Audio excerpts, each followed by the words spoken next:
Yes. The one and the only Madam Lara Uweyo Wise is in the room. For those of you, in fact, I started watching her on TV when I was still a young girl, probably still dancing in the rain. Okay, Chief Lara Uweyo Wise. It's an honor to have you in the room, madam. Thank you so much. So the brain teaser is this. I doubt if I know the answer myself, but I know it's a question. What begins with T, ends with T, and has T in it? Okay, can I get a movable mic?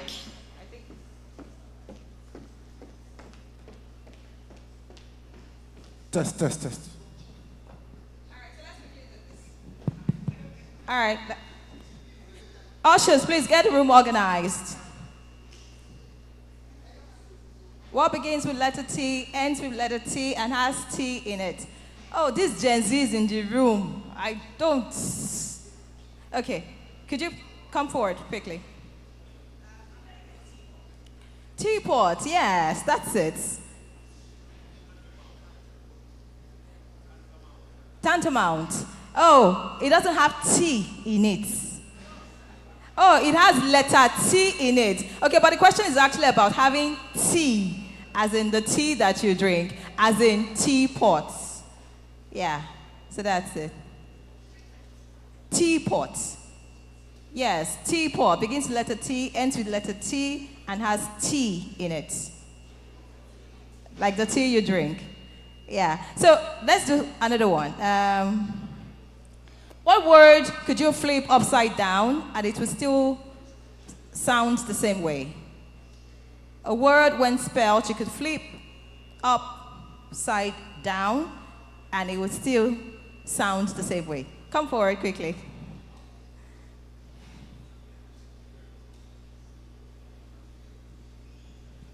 Ada. Great attempt. I mean, but if you flip it, the letter A becomes something else. I mean, that's not an alphabet, right? Yeah, you flip it like up. You turn it upside down. It would still sound the same way. Sorry? Pop? Noon. No, when you flip it, it becomes U-O-O-U. Right? N-O-O-N. When you flip it upside down, the N turns to letter U. Right? Right? Right? I don't know the answer anyway, but... Okay. Eyes. When you flip it, I don't know what E would look like. I mean, it's going to be disorganized. Yeah. Oh, fantastic. The word is swims. Yeah. When you flip swims upside down, it still remains swims. Fantastic. A round of applause. The Gen Zs are here. Okay, so can we do one quick one? Swims, S-W-I-M-S. When you flip upside down, the M becomes a W, the W becomes letter M, and it still swims. Yeah, fantastic. So can we do one more? Can we do one more? Should we do one more? By the way, we're taking note of the winners. Let's get the room organized, ushers. We're just trying to buy time so we can... And by the way, if there's an empty seat in front of you, we'd like you to please move forward. We're going to be discussing this time, and we need to be together as a family. Like I said, we're here to network. So, yes, get to meet someone new, their name, where they're from, what they do, and what partnership you can form together. Very important. All right, so... Can I ask one more? But this one I'm going to ask, I don't think I know the answer anyway. So, any answer will be correct, I think. I'm racking my brain to look for something really very difficult, but looks like it's not coming. All right, I'm going to think. Now, is Google male or female?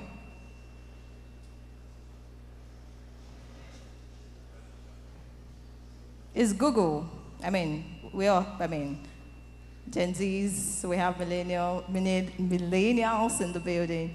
I mean, we all use our phones. Google. Is Google maybe? Are you sure? I don't think so. Stay put. And please, let's get organized. If there's a seat in front of you, we'd like you to please fill it up. Do we have the representative of NCMDB ready for his presentation? All right. If it's not ready, we'll just skip that and move to the next item on the agenda. We'd like the organizers to help us get all those making presentations, those who are going to be part of the panel sessions, to get back in the room, just so that we do not skip any segments and we can go as planned. Thank you very much. Before I call out the next speaker, I quickly want to make some recognitions. While the first, or if you like, the opening session was going on, we had the CEO of Nigerian Export Promotion Council, Mrs. Nonye Ayeni, join us in the room. We also have Samson Idowu, Director, Solid Minerals Directorate, present. Please, a round of applause for him. Thank you very much, sir. And yes, it is an honor to have a team all the way from Sierra Leone join us for this summit. They are being led by Dr. Kelvin Anderson. He's representing the Honorable Minister of Mines, Sierra Leone.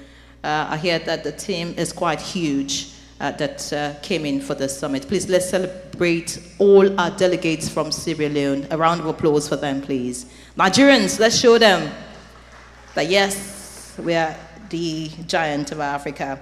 And of course, we have Professor Ogbona Joel, Honorable Commissioner of Petroleum and Mineral Resources, Abia State. He's representing the government of Abia State. Thank you so much. And yes, I must recognize a consistent delegate of Afnis since 2022. I know this for sure. He sits in for every segment, for every discussion. He's here on time, and he doesn't leave until it ends. In fact, I'm sure very soon we'll give him an award for being a consistent delegate of Afnis. Ladies and gentlemen, let's celebrate Dr. Basi Achibong, the CEO and team leader of Agropedia Limited. Please, let's put our hands together for him. Thank you very much, Dr. Basi Achibong.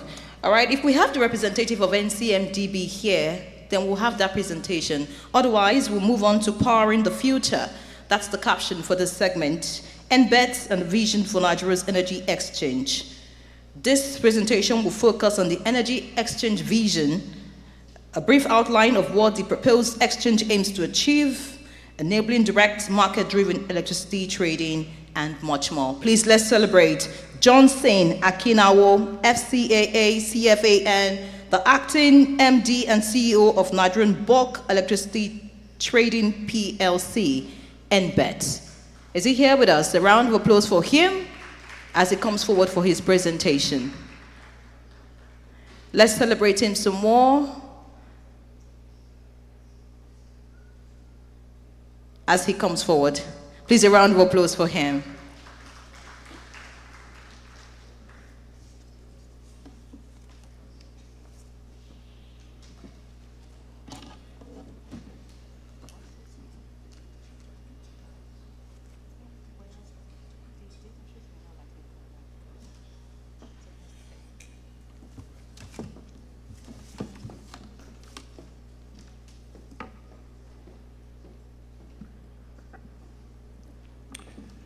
Good afternoon. Good afternoon, all. Permit me to stand on the well-established protocols. It's indeed a pleasure to be here to make this presentation to you. For those of us who are at the back, I don't know whether we can just come towards, move closer. The hall seems like half empty. I was looking forward to a fuller hall because we want to share novelty and the new direction in the electricity market. Slide forward, and so have it backward. Okay. Forward. Yeah, the down is forward, up is backward. Okay. So I'm here to speak on Powering the Future, the Nigerian Bulk Electricity Trading and the Vision for the Nigerian Energy Exchange. Before you is the outline of this presentation, where we'll be speaking about what an energy exchange is, the strategic direction, an automated energy exchange, the profile of the energy exchange, the 2022 to 2025 milestones, our value proposition. We'll look at some of the challenges of the Nigerian electricity supply industry, NESI. Then we end with a conclusion.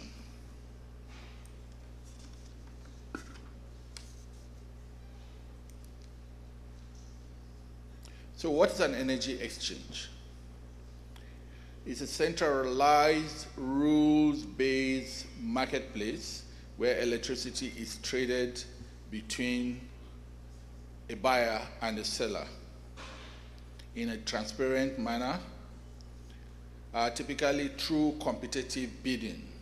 So sellers make available the capacities they want to sell on the platform, and buyers post their bid, and the platform, through algorithm, matches buyers and sellers and comes out with a market clearing price, and the transaction is consummated on the national grid with instructions and dispatched by the system operator at the Nigerian Independent System Operations.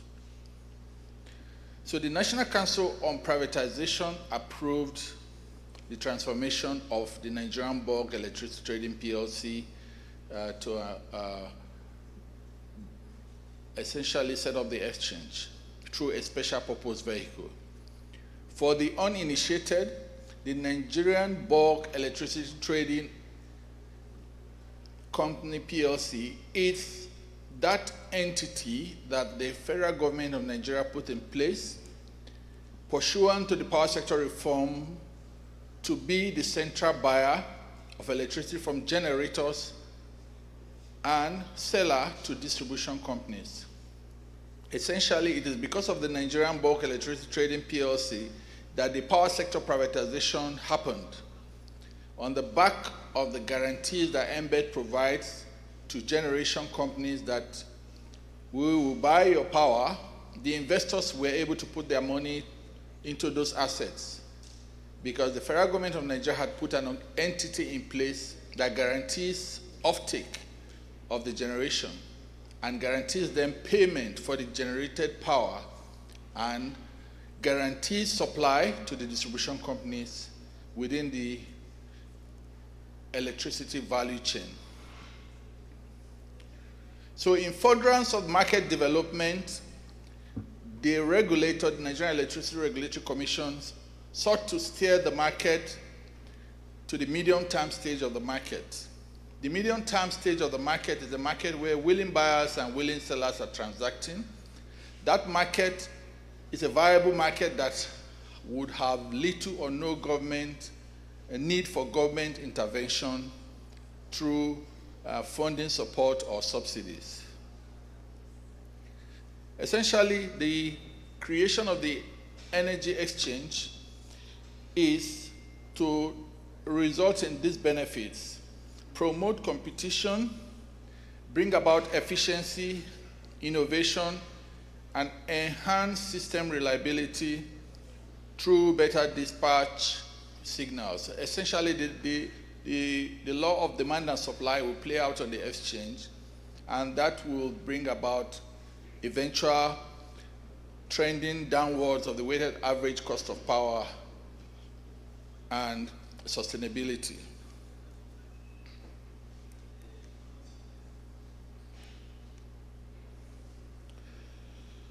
So the establishment of an energy exchange was to create a diversified and competitive and transparent and efficient trading environment that will catalyze self-sustaining electricity market where public funding by the government and guarantees will cease to be the key drivers for investment.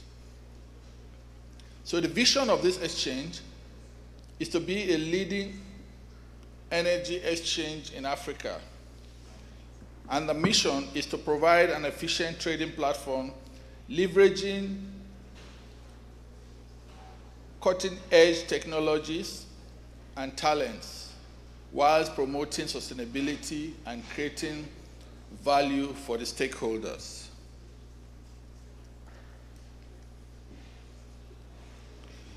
So, like I said earlier, the platform will be competitive. It will catalyze more energy brokers and participants in the market.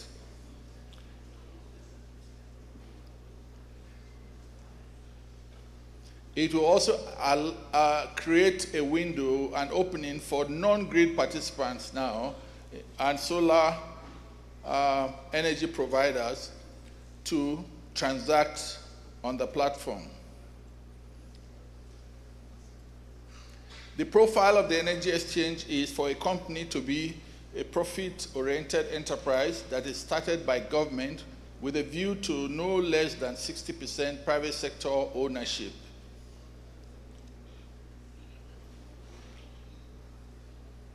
The regulatory framework for the exchange will include regulations by the Nigerian Electricity Regulatory Commission, the Securities and Exchange Commission, and the Nigerian Midstream and Downstream Petroleum Regulatory Authority can grant approval because it is envisaged that the platform will also be a veritable platform for trading of gas or gas products over time. So the intention of the market, the intention is for at the commencement, the exchange will be largely a day-ahead market where willing buyers and willing sellers will post their daily energy need on the platform, either to buy or to sell.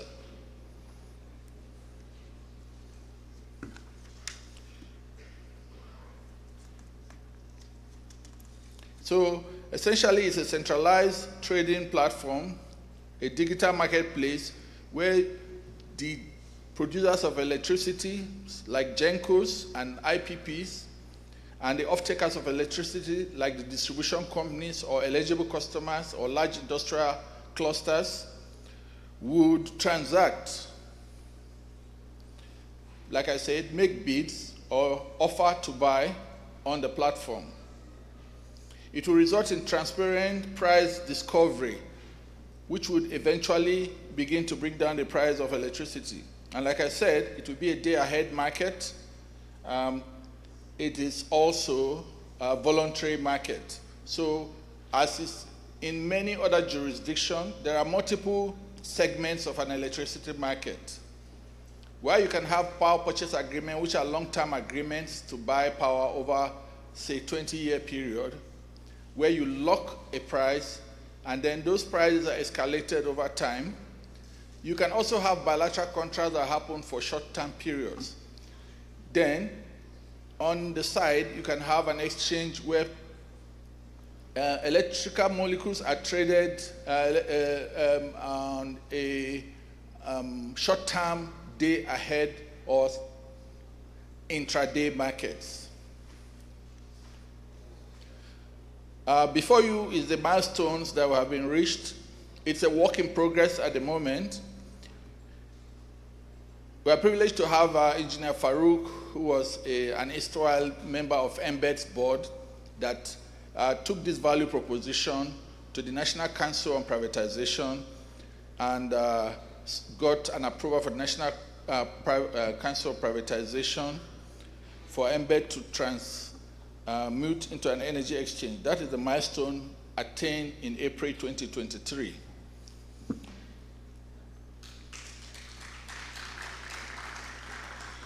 Embed also already has the NICDA approval, which is a requirement, a statutory requirement for a project like this that have a lot of technological components. And then in December 2024, we had the matching order from the Minister of Power for Embed to expedite action to establish the exchange. The exchange special purpose vehicle was incorporated by the Bureau for Public Enterprise same December 2024. And we published our expression of interest in March 2025 to get the project manager and the technology provider on board. That is the process that is ongoing. Between April and June, intensive stakeholders engagement has been ongoing with all critical stakeholders, including Minister of Finance and the Bureau for Public Enterprise and other critical government agencies to bring them to speed and to get their full buy-in and support for this project. So the value proposition is laid bare before you. It is a vehicle for driving economic growth, a strategy for achieving decarbonization targets as the federal government of Nigeria has committed under the net zero. Transparent transactions and price discovery will be unlocked. It will enhance energy infrastructure investment, creating a line of sight for investors that a segment of the market is working and optimal and is sustainable, and when they put their money, they can get the returns from their investment. It will enhance generation investment. It will enhance gas investment. It will provide energy market intelligence. Embed is a custodian of a lot of technical data that investors are looking to harvest to make critical business decisions. It will enhance payment discipline within the market because in this paradigm, we're structuring a watertight securitization that enables participants in this market to meet their obligations that they committed within the transactions. It will boost export market and cross-border trading. To this end, we're already engaging actively with the West African Power Pool on working together to ensure that within the exchange, generators and off-takers within the Nigerian market can do cross-border trade within the West African sub-region. It will boost general economic growth and development because by creating a veritable market, a viable and sustainable market, and industries will thrive, and that will lead to job creation.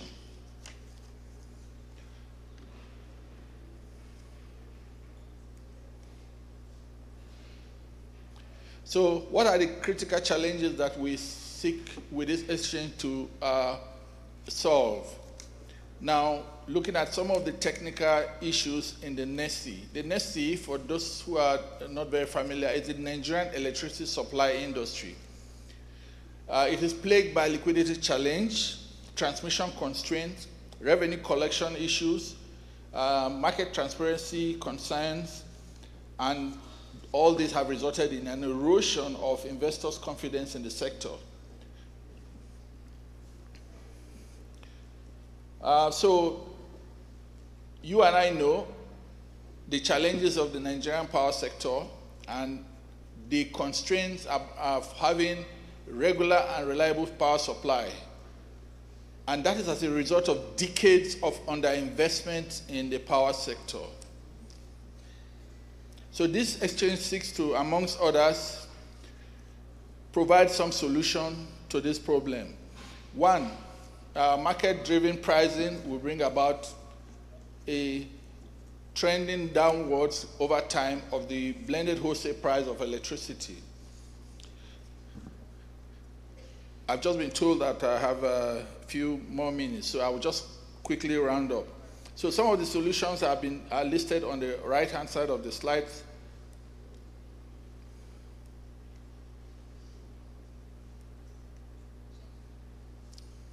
Conclusion.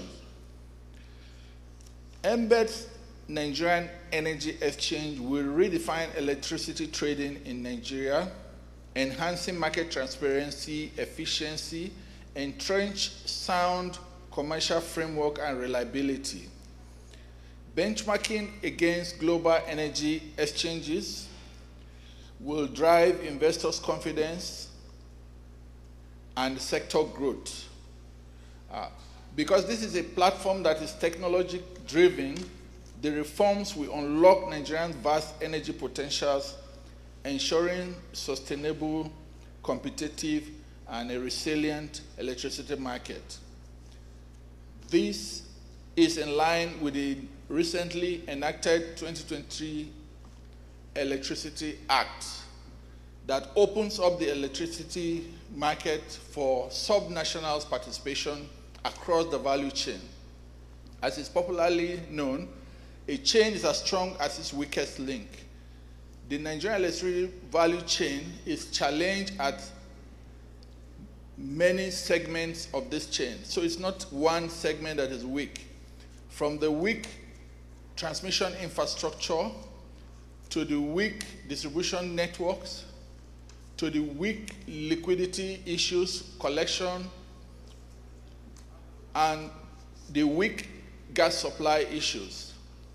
The exchange provides Nigeria an avenue of creating a segment of the electricity market that works optimally, that attracts investors, that boosts investors' confidence, which would, in the long run, begin to address the value chain issues. Thank you for listening. Please, we can do better than that for him, please. Thank you. Yes,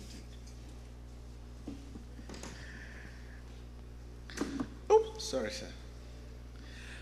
As the states begin to decentralize the Nigerian Electricity Act and begin to create their market across the different states, NEMBET plays a key role as we begin to look at enabling direct and market-driven electricity trading. So, indeed, breaking that down for us, we achieve much more. And I think there's still much more to do around that if we look at making the market understand what role it needs to play in this direction. So please, we want to say thank you to the Nigerian Bulk Electricity Trading PLC for that presentation. Once more, a round of applause for them. Thank you. We want to welcome everyone back. We had some people walking as the session was going on, and we have already kicked on with the different sessions, and we would like to move quickly to the next set of conversations, presentations, and the next we'll go into the panel conversations. So we had mentioned earlier, now we understand that he's back into the hall. We would like to call him back on stage to talk about the local content as a driver for economic transformation. This presentation will be done by the NCDMB, of course, to talk about showcasing effective local content policies and how they can fuel industrial development in Africa. Ladies and gentlemen, Your Excellencies, I'd like to invite to the stage for a quick presentation, Engineer Felix Omashola Ogbe, Executive Secretary, Nigeria Content Monitoring Development Board. Please, a round of applause for him as he comes on stage for his presentation. Executive Secretary, NCDMB. All right, please keep clapping for him as he gets to encourage him to move. Thank you, sir.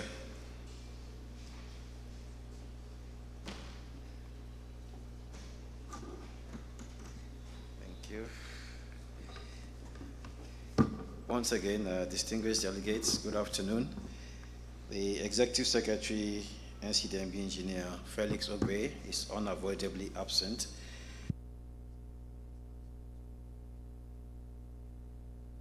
Board and to deliver his message. Permit me to stand on existing protocols.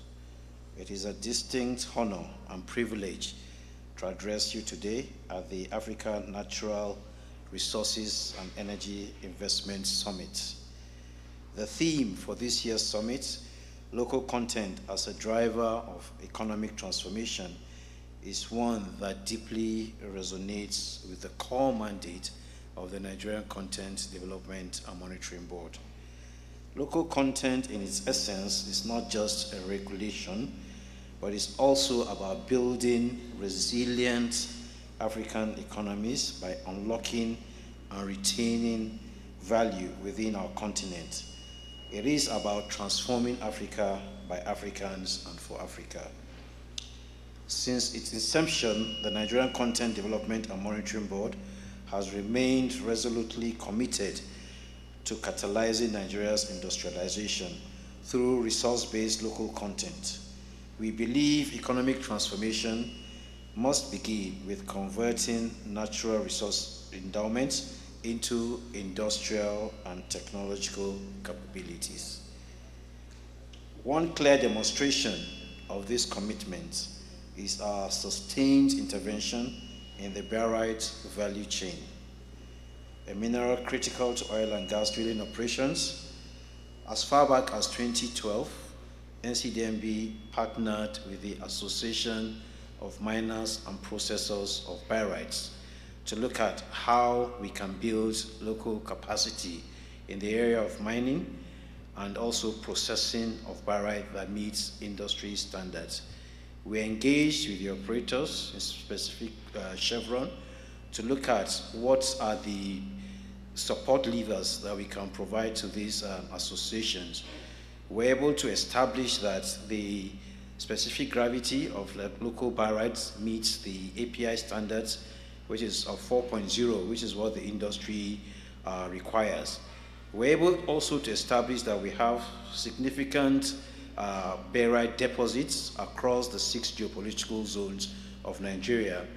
We are also able to establish that significant mining licenses have been issued to miners, and there is also potential for processing of barites that meet the industry requirements. So we went ahead to come up with a regulation that mandates the use of local barites, and in delivering that regulation, we also informed the industry that they cannot use any barite that does not have a Nigerian Content Equipment certificate. So we empowered the barite processors to be able to be the leading lights, to be able to be the face of any drilling contract as far as supply of barites is concerned. So that regulation is on, and we believe that that has opened up significant opportunities for the barite business. Likewise, the steel sector remains pivotal to Nigeria's local content success, especially in oil fields and midstream operations. From drilling rigs, bits, valves, to pipelines and structural modules, steel forms the backbone of energy infrastructure. Our strategic collaboration with institutions in the steel and solid mineral sectors has helped to bolster domestic capacity, supporting the emergence of indigenous fabrication yards such as Domalong, Avion, EWT, Saipem, and a host of other fabrication yards who now deliver complex production platforms previously sourced abroad. We also went further to establish a joint industry implementation committee to assess, audit, and accelerate in-country manufacturing capacity for essential oil and gas components such as valves, pumps, flanges. All of these depend on the steel. To institutionalize these efforts, the board launched the Nigerian Content Policy on procurement of bare line pipes. This policy mandates operators and service companies to give first consideration to in-country manufacturers for bare line pipes, oil, country tubular goods, and related products, aimed at stimulating investments, supporting backward integration, and deepening linkages across the steel value chain. The efforts of NCDMB are rooted in the Nigeria First policy recently announced by Mr. President, which prioritizes the utilization of Nigerian human and material resources in all oil and gas operations. In line with this, the board has forged a strong partnership with the customs to enforce the prohibition of imports for materials that can be sourced locally. Together, we have developed and implemented a framework that ensures items such as cables, paints, barytes, switch gears, and valves, which all depend on certain mineral inputs, when produced in country, are given absolute priority. Through proactive custom alerts, flagged imports, and verification at entry points, we are safeguarding local manufacturing, preserving foreign exchange, and upholding the spirit of Nigerian content. This is the Nigeria First in action, creating jobs, protecting investments, and fostering industrial self-reliance. Similarly, recognizing the critical role of competent human capital in driving industry excellence, the board has forged a partnership with the Council for the Registration of Engineering in Nigeria. This collaboration ensures that only qualified engineers and engineering service companies are patronized in the oil and gas industry and by extension, other sectors of the economy. These interventions, whether in minerals, manufacturing, human capital, or regulatory enforcement, are part of a broader ecosystem the board is nursing to achieve sustainable economic transformation. Part of the areas for discussion in this summit is also about funding. So we're happy to inform you that the Nigerian Content Development Fund has been able to establish a Nigerian Content Intervention Fund through a partnership with the Bank of Industry. It's a $350 million investment fund, and through that, we continue to support indigenous companies with affordable financing to scale operations and acquire critical assets. So these are some of the learnings that NCDMB can present during the summit so that we can share ideas and see how you can also develop a sustainable fund for the mining sector. Industrial development also requires the establishment of dedicated parks to support conversion of minerals to finished goods. So we are also supporting the establishment of industrial parks in Bayelsa, Cross River, and other states. As they become hubs for industrial activity, they are also able to ensure that we can process some minerals within those parks. These parks are central to our strategy of reducing lead time, cutting costs, fostering innovation, and strengthening supply chain resilience. Ladies and gentlemen, the Nigerian barrage success story, our steel and manufacturing push, our equipment component manufacturing initiative policy, customs partnership, current partnership, to name a few, all point to one truth. Local content is not a constraint. It is an enabler. When deployed intentionally, it becomes a lever for self-sufficiency, industrial growth, and economic sovereignty. In conclusion, we are confident that His Excellency Mr. President's economic vision focused on diversification, non-oil revenue optimization, industrial growth, employment creation, and macroeconomic stability is fully attainable through effective collaboration between the oil and gas, solid mineral, and steel sectors. I urge all stakeholders to embrace local content, not as a statutory requirement, but as a strategic imperative and opportunity. Let us harness our natural wealth, refine it with local expertise, and build a prosperous, industrial, and globally competitive Africa from within. Thank you for listening. I wish you all a fruitful deliberation in the summit. Thank you very much. Please, that applause should be thunderous for the representative of the Executive Secretary of NCMDB. Just so I remind you, they are one of our platinum sponsors, so they deserve another round of applause. Thank you very much. It's now time to move to the next item on the agenda, but quickly, there's an announcement. Just in case you came in with a vehicle with registration number Lagos AAA 542 DV, your attention is needed outside. I hear that there's a truckload of goodies for you to pack into your car. All right, so I'll take the registration number again, AAA 542 DV Lagos. Please, your attention is needed outside. Thank you very much.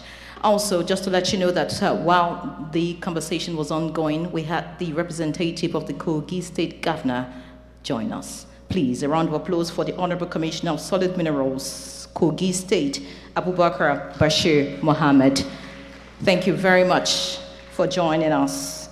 And by the way, just to let you know that from oil to minerals, NCMDB, our platinum sponsor, one of our platinum sponsors is the architect of one of Africa's most successful local content models. I'm sure you agree that in this room we have champions gathered.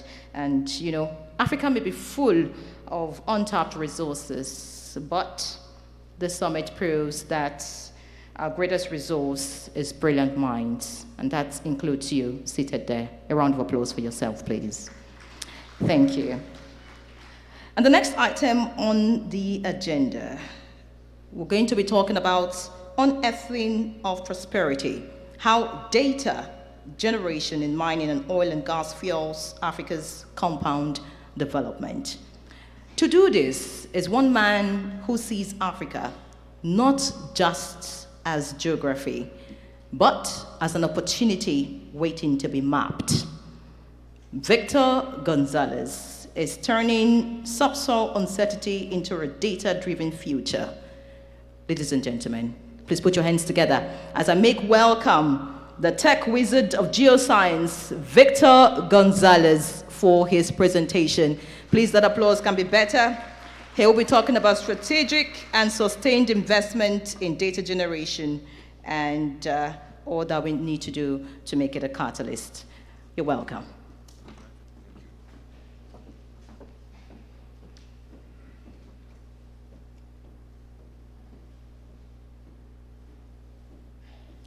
Hello, everyone. I'm going to need something to move the slides.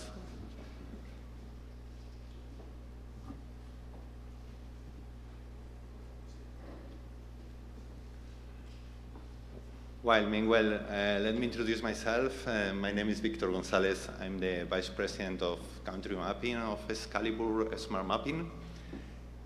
Thank you.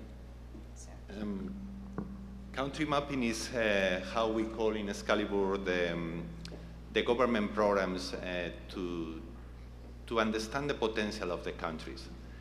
We are a mapping company, we are a data company, and we do mainly urban geophysics.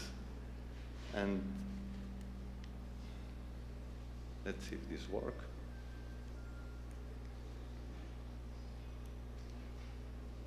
This is moving up and down.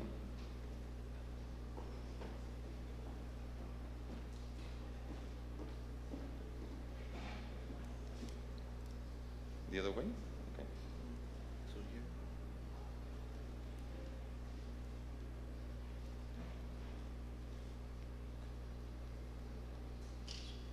That one is forward.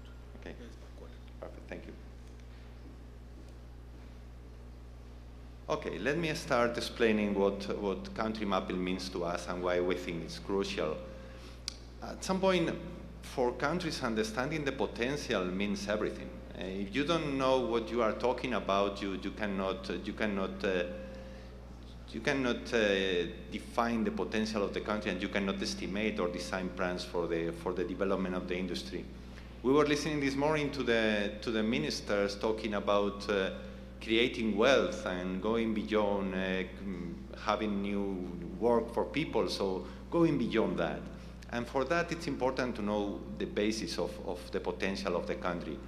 And this is why, and having an inventory, this is important. And this is why country mapping is about. It's about combining data to get all this information together and to start making decisions from them, making which areas are worth to develop, which areas are probably not so worth to develop, where to focus the attention, how to attract investors.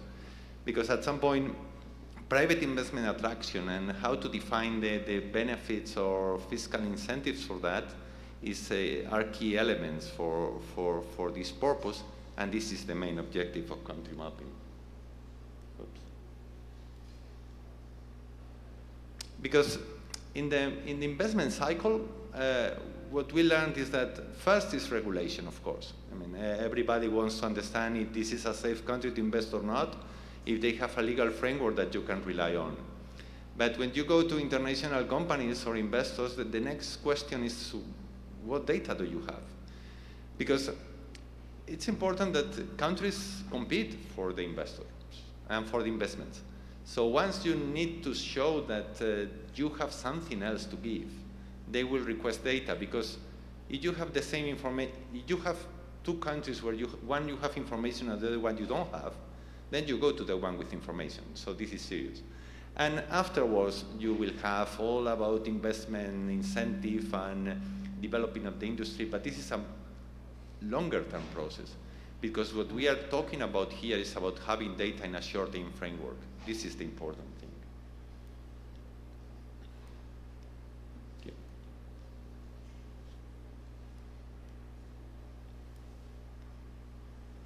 Now, examples, value of the data. We were talking about how valuable is the data.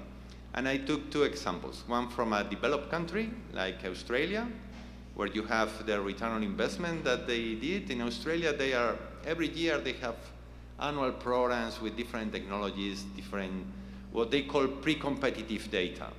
And they show that from every dollar that they invest, well, you have here the examples, but for $70 million in data production, they got a return.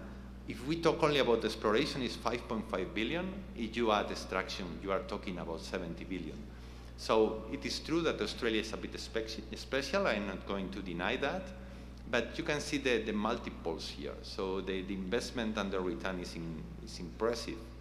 And if we move to a country which is closer to Nigeria, geographically at least, is Angola. In Angola, they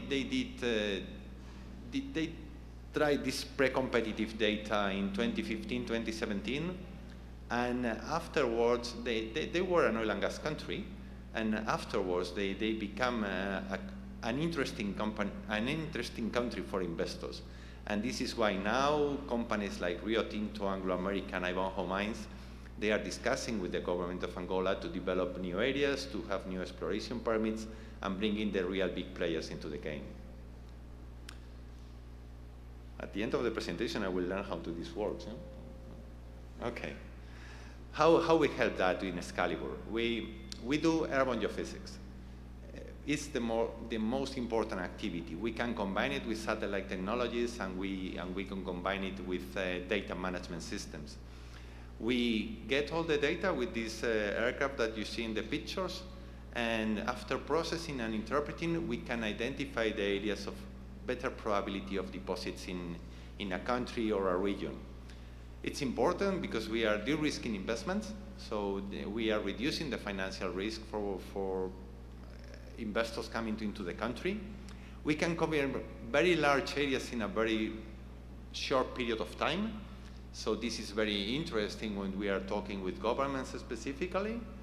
And we are an eco-friendly solution, because at some point we don't need to be invasive into the area. We don't need to build a road to get to a certain place, or to be very intrusive in specific communities.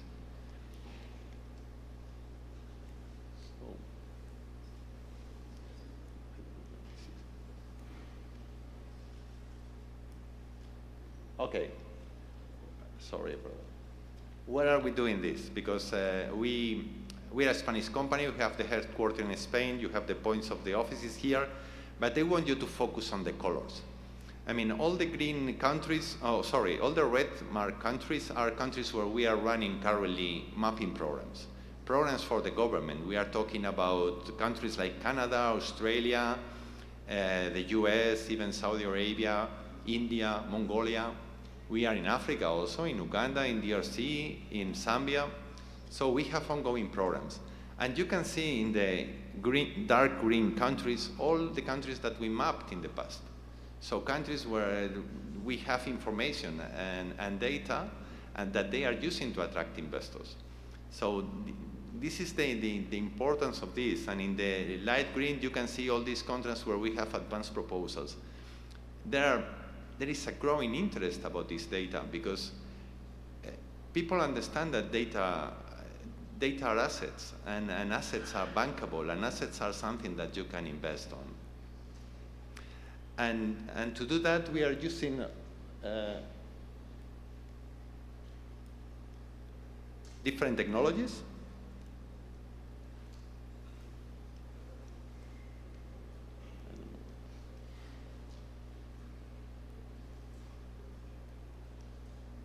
Now, and all the urban technologies that we use magnetics, because our main activity is measuring the physical properties of the subsoil. We are a company which combines information about the subsoil and the surface to map the country and to understand that better potential. I'm not going to go into detail here because, well, we have a booth here. If you have specific questions about the technologies, you can come by the booth.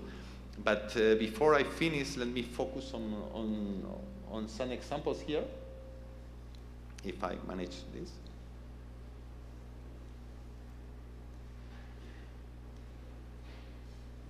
Now,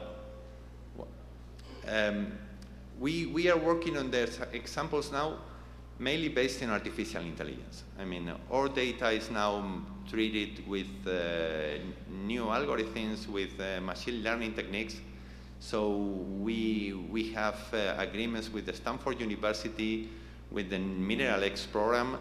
So we are defining with them the future of the data. So we are going beyond the old acquisition and processing and interpretation formats, and we are using these artificial intelligence routines to better calculate the potential of the resources of the countries.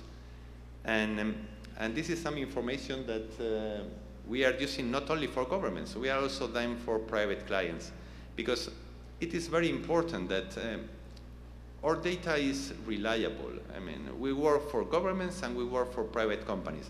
Private companies, you have some examples here, like Anglo American, Rio Tinto, Ivanhoe, Kinross. They rely on our data. We go in at a different scale. When you are mapping the whole country, you are covering big areas. When you are mapping at concession level, you are having higher resolution in smaller areas.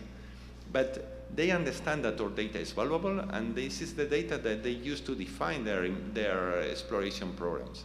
So when we have the data of the governments, they know that they are having the same data that they get in their projects. So this is something that when you are going to Indaba or to PDAC in Toronto, you are presenting our data, and these companies understand what you are talking about.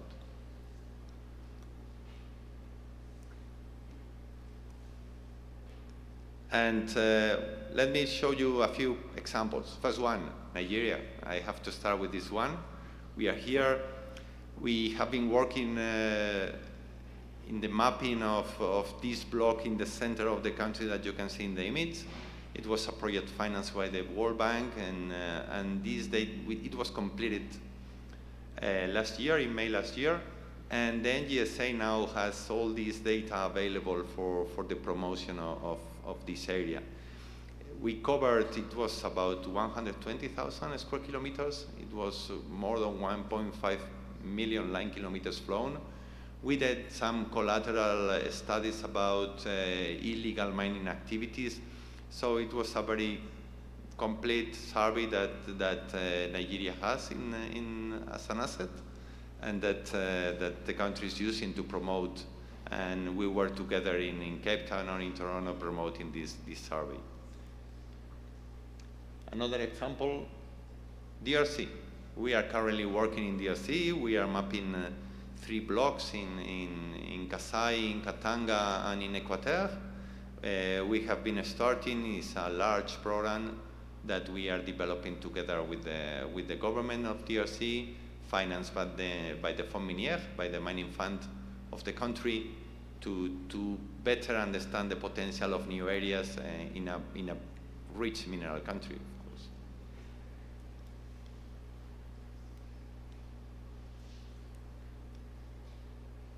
Another example for you, Uganda. We have flown recently the Karamoja region. This region has a high potential. In this survey, we have combined also urban activities with fieldwork activities for ground truthing. It was a very interesting survey combining all our technologies. We combined gravity, magnetic, radiometrics, and also electromagnetics. We were with the geological survey there. It was a very interesting survey, which is finishing right now, and the results will be published very soon. And just to offer a couple of additional examples before I finish, in the USA, just to move, because although we are here in a natural resources event or conference, this information is not only for minerals. It's also a good information for other natural resources as water. And this is an example of the USGS and a water program that we did in the Mississippi alluvial plain, where the USGS wanted to understand the hydrogeology of the area. And this is something that we also did with our methodologies and technique. And this is data too, because sometimes we forget that data has different uses and different models.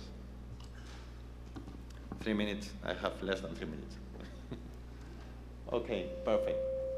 Final example and final slide, Japan, because just to show you different geographies and different ideas about the value of the data.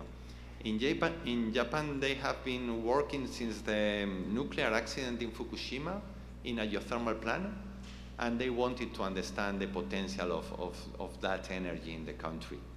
So since 2012, we have been working in annual programs to map different areas of the country to understand the potential of the geothermal sources. We have combined electromagnetics and gravity technology, and they are developing new infrastructures based on the data that they get from our service. It has been done by JobMec, which is the national mining company, and this is another example of data. So to sum up, data is important, data is an asset, data is a value for the country, and is the basis for the future exploration programs. So funding data, it's a matter of interest. I know that the African Minerals Strategy Group is also working in that direction, and we thank them for this. And thank you for your attention. Please, we can do it louder for him. Thank you so much. Thank you. Thank you.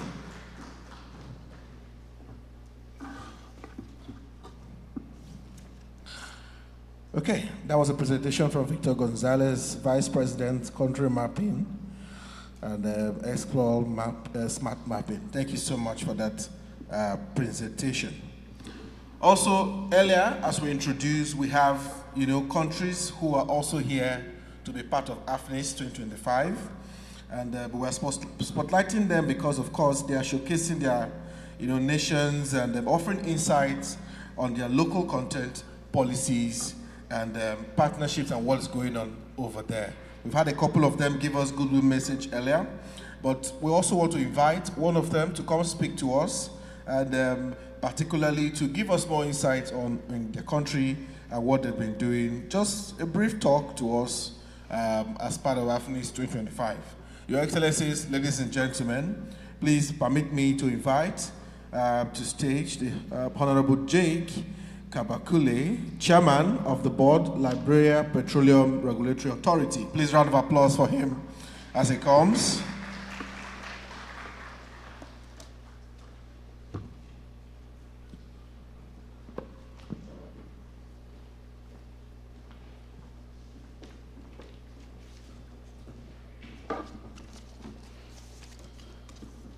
Good afternoon. Let me first recognize in his absence, His Excellency, our great President of Nigeria, President Tinubu, who cannot be here, and also Honorable Dr. Oladele Alake, our Honorable Minister, Earlier we had the Minister of Power. I'm not too sure if he's still here. We also would like to recognize him. Distinguished ministers and government representatives across Africa, esteemed colleagues, partners, fellow advocates for Africa's sustainable development. Let me also recognize members of my own delegation, Honorable Sir Johnny, who is our Senior Economic Advisor to our President, and also Honorable Joseph Robertson, who is the Governor on our Board of Directors at our Central Bank. Ladies and gentlemen, it is both a pleasure and honor to be here with you today. I bring you warm greetings on behalf of the government and people of Liberia, and especially from the Liberia Petroleum Regulatory Authority. Let me also extend my sincere thanks to Honorable Dr. Oladele Alake for the kind invitation to participate in this important gathering. We are here not only to discuss local content, but to imagine together an Africa that is self-reliant, innovative, prosperous through the responsible and inclusive development of our natural resources. Far too long, Africa's abundant natural resources have not translated into broad-based economic growth for our people. Our oil and gas and mineral wealth have been often extracted with limited participation from our own citizens, with profits exported and capacity left underdeveloped. Local content is an antidote to this model. It is about more than procuring targets and training quotas. Local content is about building resilient national industries, empowering African expertise, and ensuring the value of our resources, that it stays here, it grows here, and it multiplies within our borders. To this extent, it is fitting that we look to one of our own, and that's Nigeria, as a model of what is possible when strong policy, committed leadership, and national will align. Nigeria has demonstrated to all of us what is achievable when local content becomes a national priority. In 2010, the Nigerian Oil and Gas Industry Content Development Act was enacted, not as a symbolic gesture, but as an informative instrument. It set clear targets, empowered a dedicated regulatory body, and most importantly, redefined who could, who should participate in the country's oil and gas sector. The results have been profound. The implementation of the Act has resulted into over $8 billion in annual value retention within the country, and the creation of over 50,000 direct jobs for Nigerians in the oil and gas industry by 2021. Between 2010 and 2012 alone, over 30,000 jobs were created in fabrication, engineering, marine services, and technical segments. Beyond job creation, there has been a measurable increase in indigenous participation. One of the most emblematic achievement of Nigeria's local content success is in the IGNIMA project, commissioned in 2018.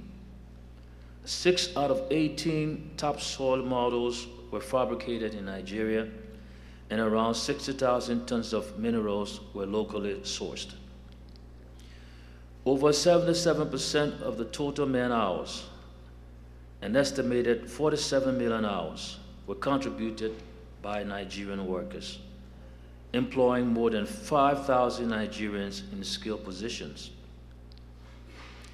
Depending on metrics, the local content achievement in this project ranges from 40% to 77%, a remarkable milestone for any major offshore development in Africa. The ecosystem has matured beyond participation in capacity building and infrastructure.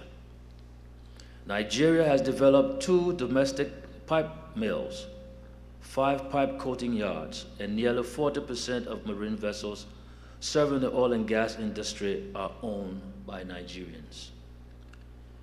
Nigerian Content Development and Monitoring Board has delivered over 10 million man-hours of training across technical, vocational, and managerial disciplines, helping to institutionalize knowledge and sustain local growth.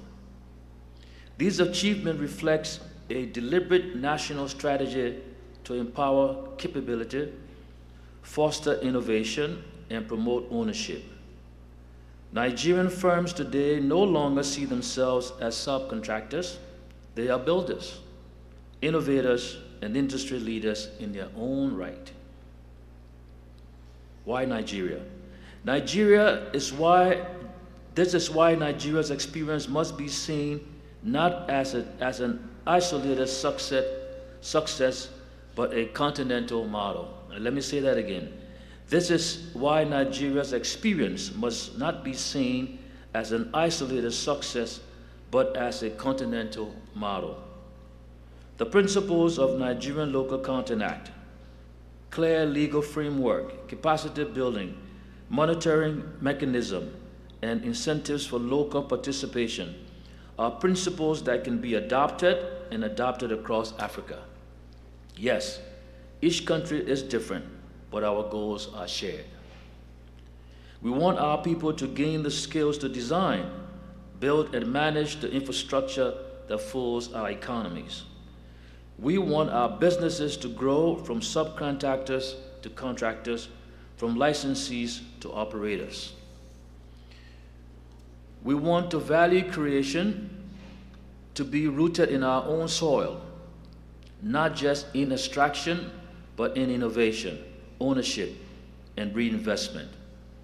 To do this, we must first learn from each other, support each other, and move together. In Liberia, we are deeply committed to local content and are in the process of laying a strong foundation for its success.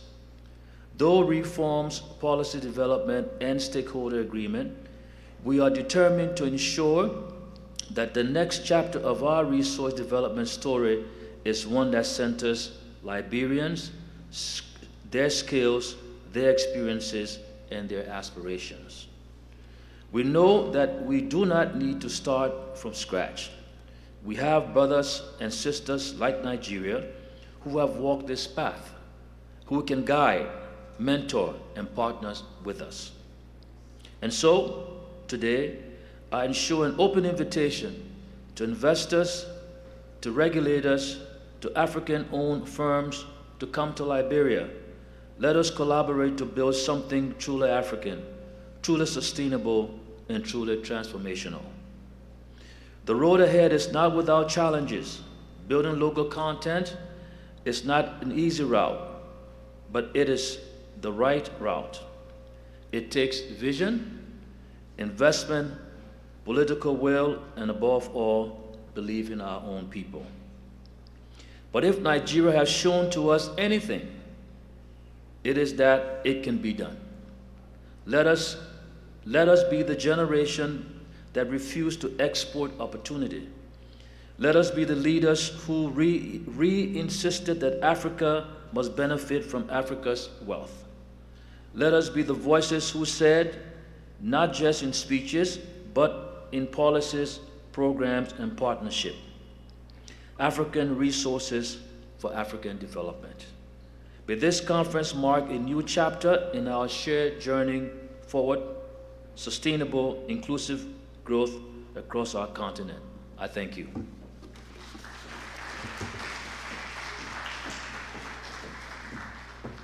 I thought that applause would be better for Liberia. In case you do not know, Liberia's national motto is Love of Liberty brought us here. And from that speech, you would agree with me that the love of innovation is indeed taking Liberia further. Once again, a round of applause for the representative all the way from Liberia. We'll get to the next item on the agenda, and just before that, I would like to quickly make a quick recognition, Your Excellencies, distinguished guest. We have with us the Permanent Secretary from the Ministry of Petroleum Resources here present, representing the Honorable Minister. Mr. Emeka Obi is here. Please, a round of applause for him. Thank you very much for joining us, sir. We'll get into a critical point of this discussion. If you look at your agenda, it's now time for us to step into the heartbeat of Africa's mineral strategy. The leaders that will be coming up for this panel discussion are crafting the continent's cohesion and shared prosperity through minerals.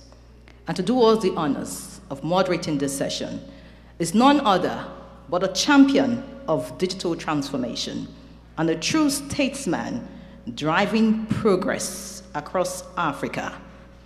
Ladies and gentlemen, with a warm round of applause, let's make welcome His Excellency Moses Michael Ngado, the Secretary General, Africa Minerals Strategy Group. Please, a round of applause for him.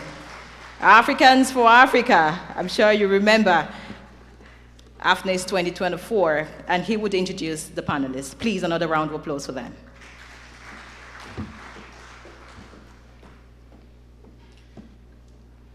I think someone said that Africa's great resources are its people. The moderator and the MC is doing a fantastic job.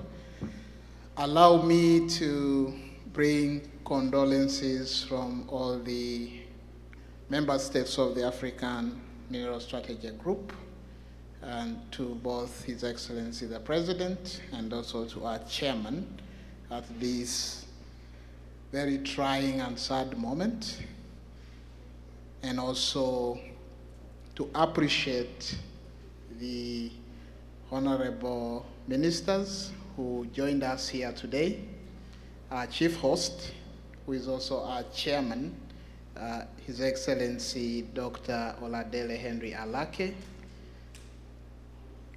We are also accompanied by the Minister of Mining from Kenya, Cabinet Secretary for Mining, Blue Economy and Maritime Affairs, His Excellency Hassan Ali Joho. We have a delegation from our member state, Liberia. Do send our regards to the Honorable Minister, Wilmot Pai, who's sent his regards, but the delegation is led by a senior economic advisor to the President. His Excellency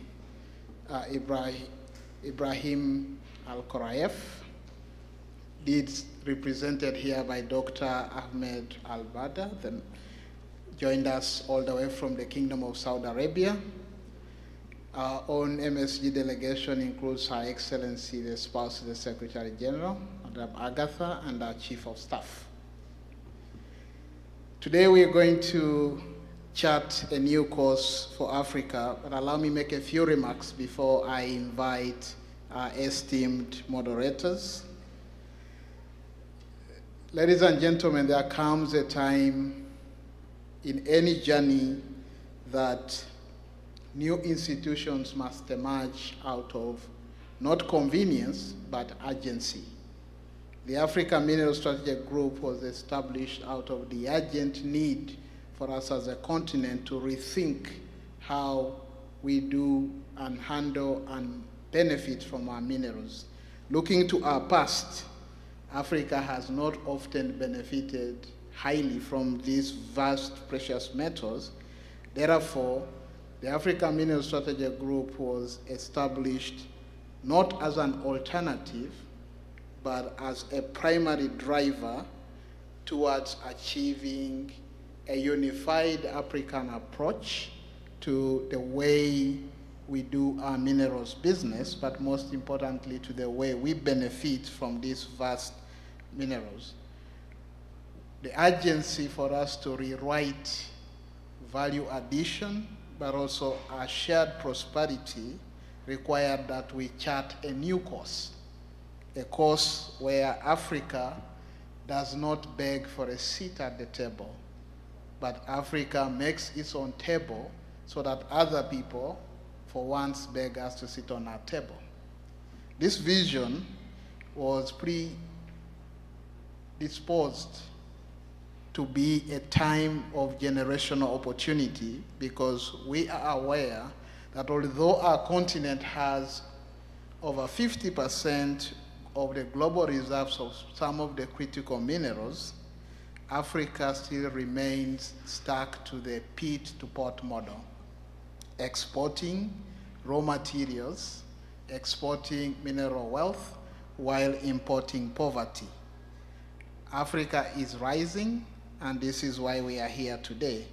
It is for that reason that in January 2024, on the sidelines of the Future Minerals Forum in Riyadh, our ministers came together and established the Africa Mineral Strategy Group to be the governmental platform to facilitate cooperation on critical minerals development in Africa, coordinate critical minerals policy, align investments, but also engage globally on behalf of the continent.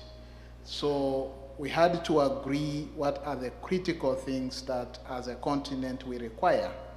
We require collaboration. We require resource sharing.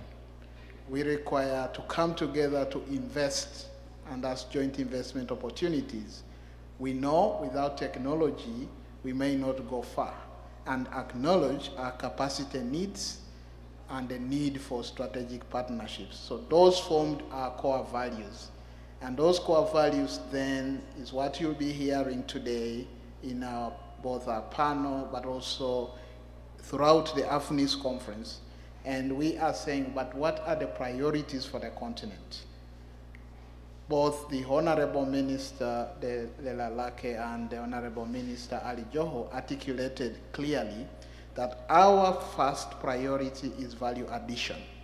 That as a continent, we must move from pit to products, not pit to port.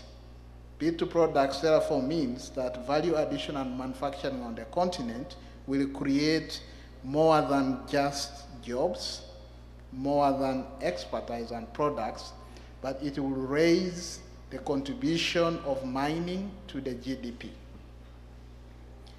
The second and very important imperative is exploration and data sovereignty. Whoever owns the maps owns the wealth.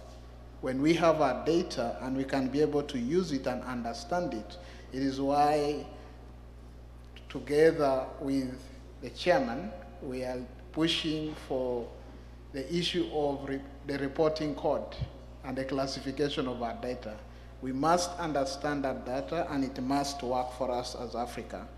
But critical to all this is the issue of mobilization of African capital, because Africa must fund its mining sector, and we should do it through blended financial vehicles. Last year, under the leadership of the chairman, we were able to launch the Africans for Africa initiative to be able to mobilize capital from Africa and people of African descent so we can be able to address this. We're also looking into the decentralized financial markets, which are the digital markets, by saying how we can tokenize our mineral reserves below the ground so that we can be able to make money from those markets.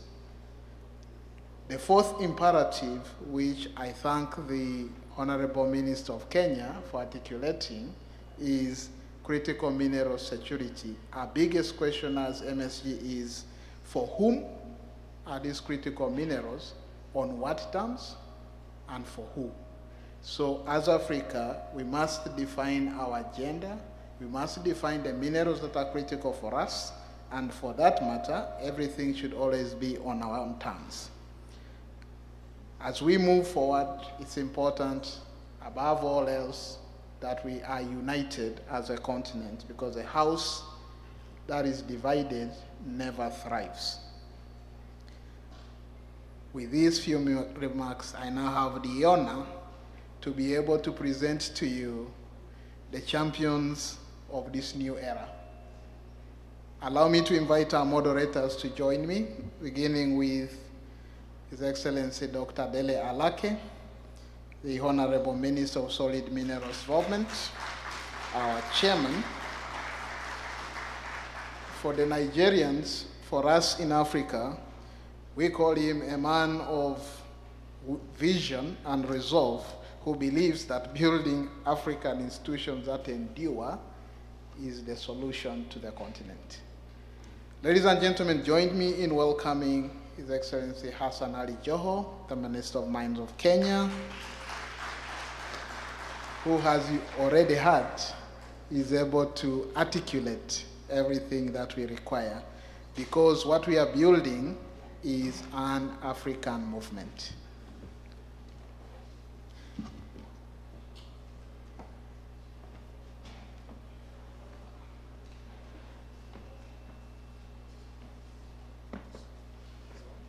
I think it's on. You can hear me? Let me start with the chairman. And you led the charge for the establishment of MSG.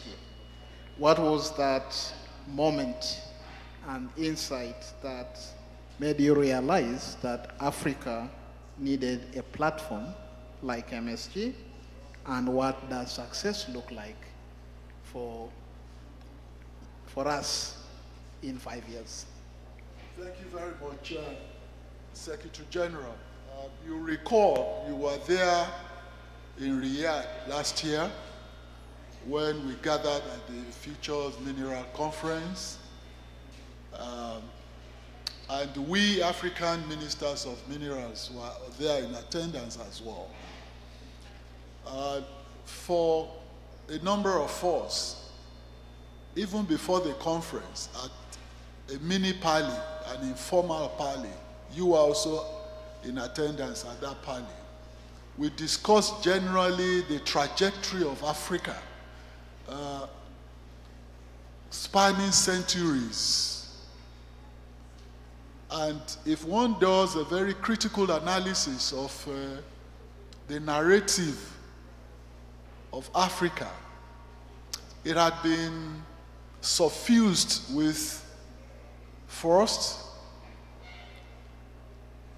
primitive existence, followed by slavery, followed closely by colonialism, and then neo-colonialism, and currently economic imperialism. And when we looked at this, we also discovered that from history, there's always a generation that will raise a consciousness of its society. And like Frantz Fanon said, it only takes a conscious generation to uplift a whole society and change the paradigm and narrative of the society. So we came together and discussed that our generation has the onerous responsibility, because we are at the cusp of history, to uplift Africa from the shackles of centuries of subjugation and oppression and harassment. And if we don't do it now, history will not be kind to us.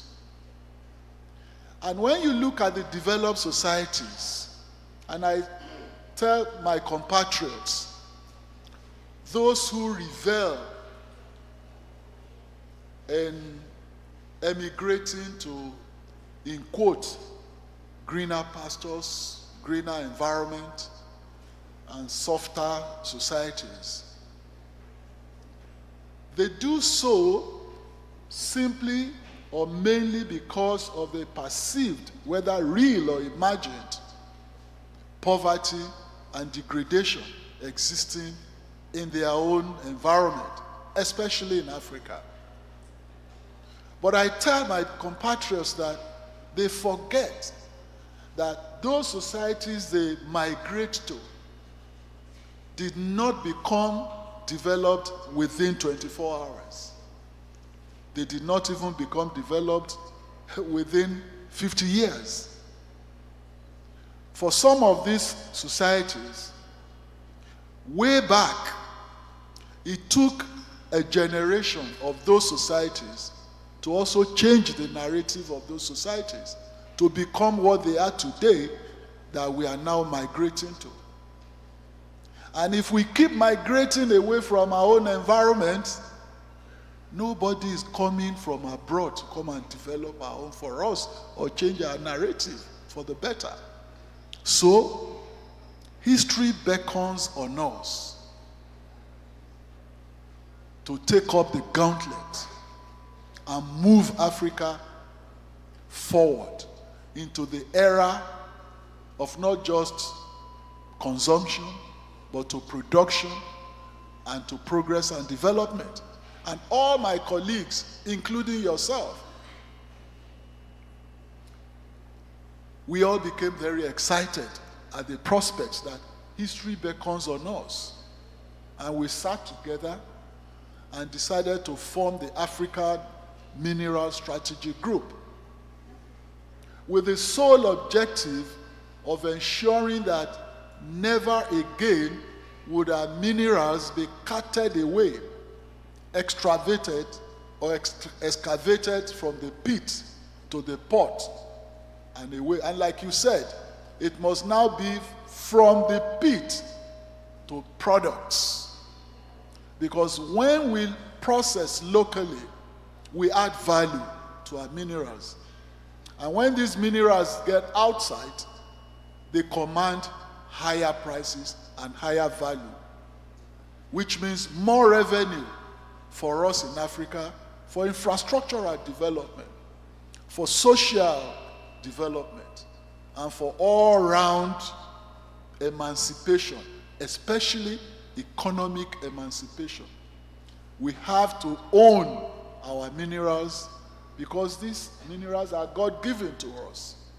And we must no longer depend on foreigners to come and help us to develop our own environment, because it pitches us as beggars.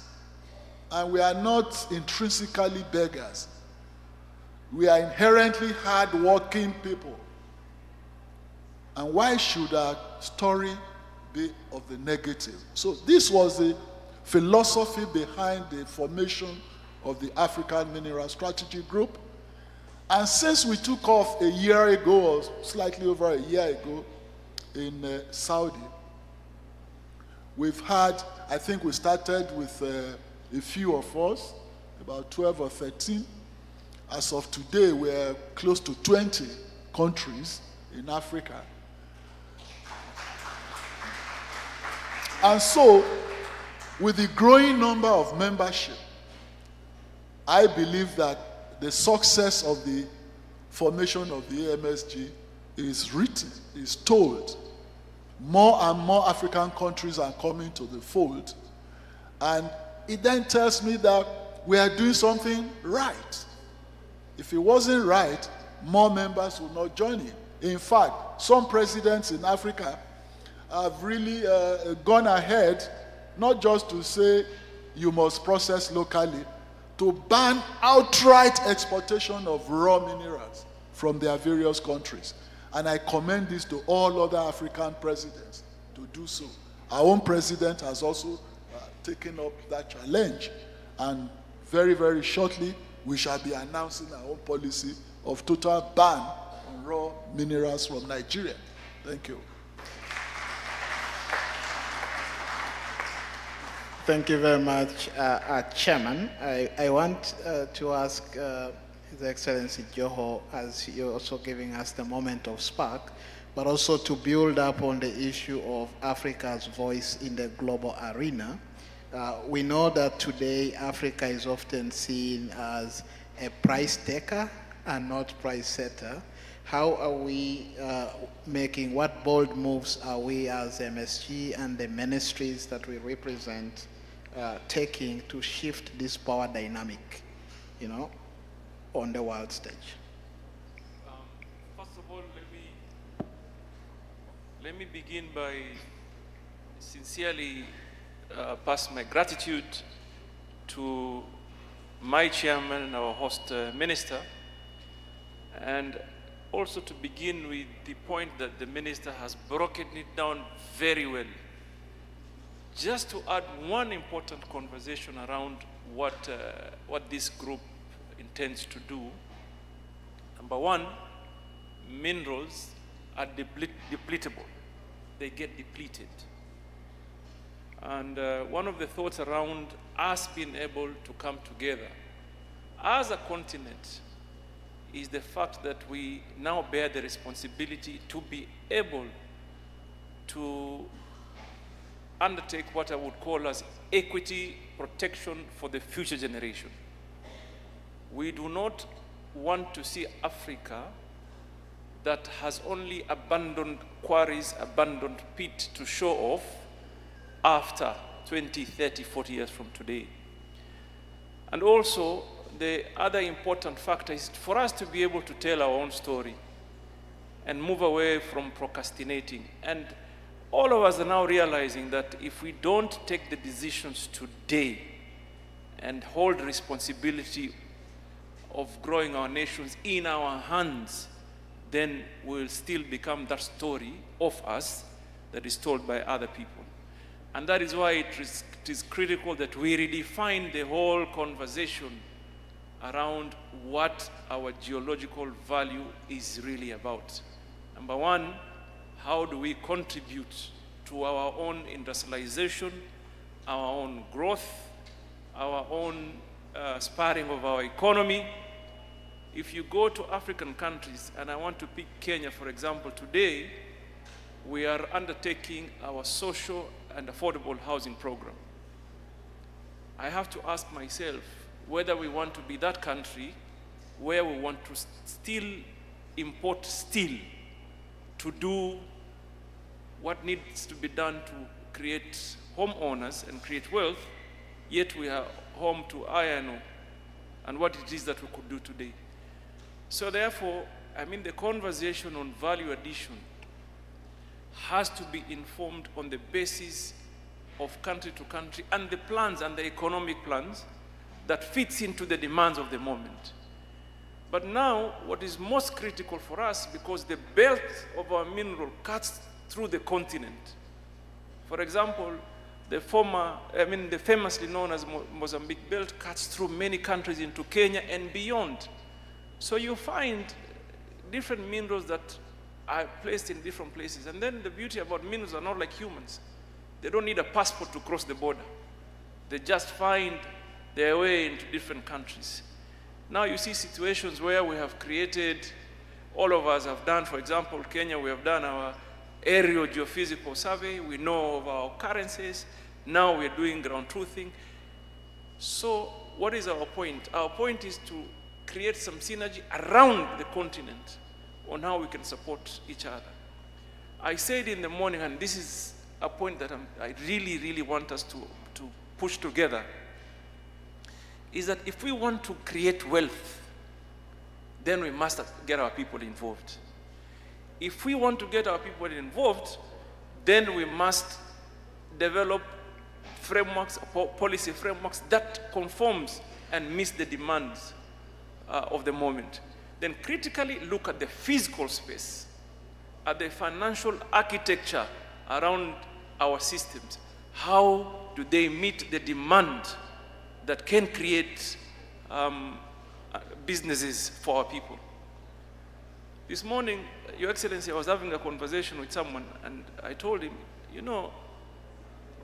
when we value add and produce locally and have market access globally, it means that dollar, that euro comes back to Nigeria here. It balances our trade, it balances our issues on foreign exchange, and it creates wealth that stays here. So for us to take control is very critical, because we cannot continue to be told that ours is to create jobs. Jobs is a small component. Job is an extremely small but important component. But we want to see wealth that transforms our continent to first world or to the levels of the others. So the need for us really to come together is very critical. It cannot be gainsaid. It is timely.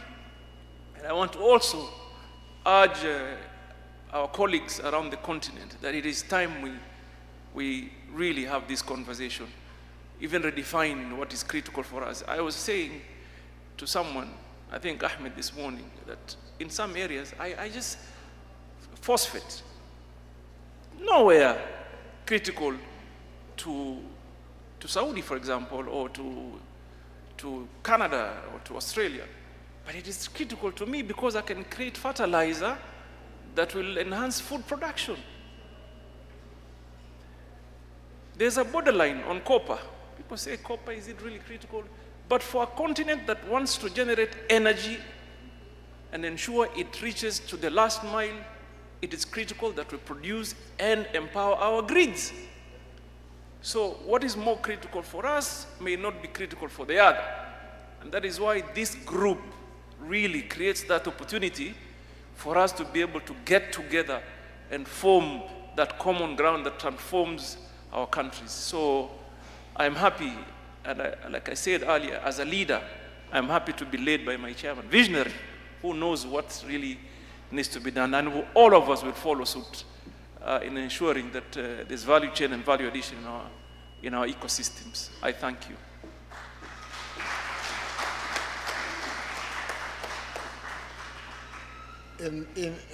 Chairman, you have always said that Africa's minerals must work for us.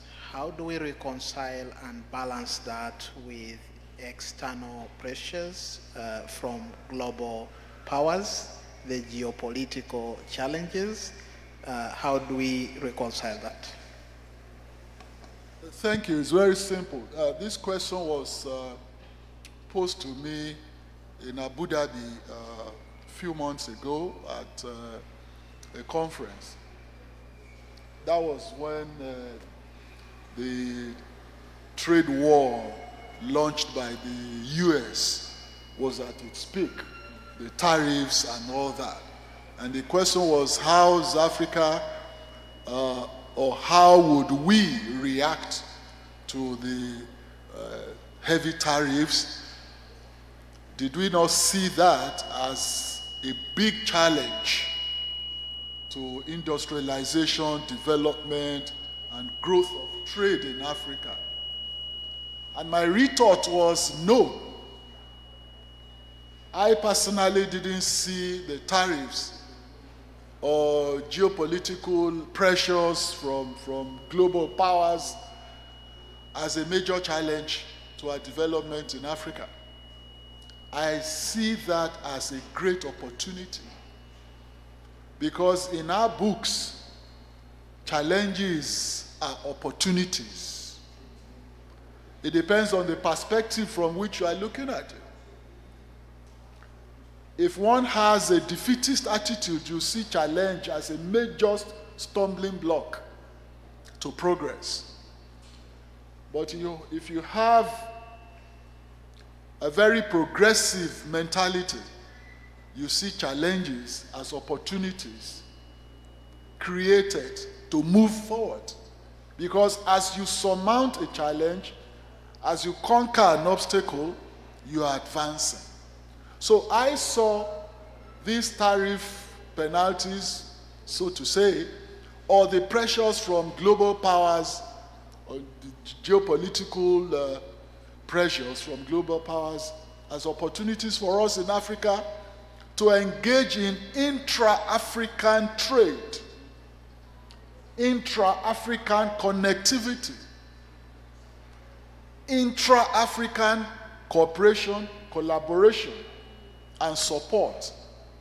Now, if you do an inventory or take an inventory of the mineral deposits in Africa, these so-called critical minerals to the developed world, you'll discover that Africa has a preponderance of the deposits.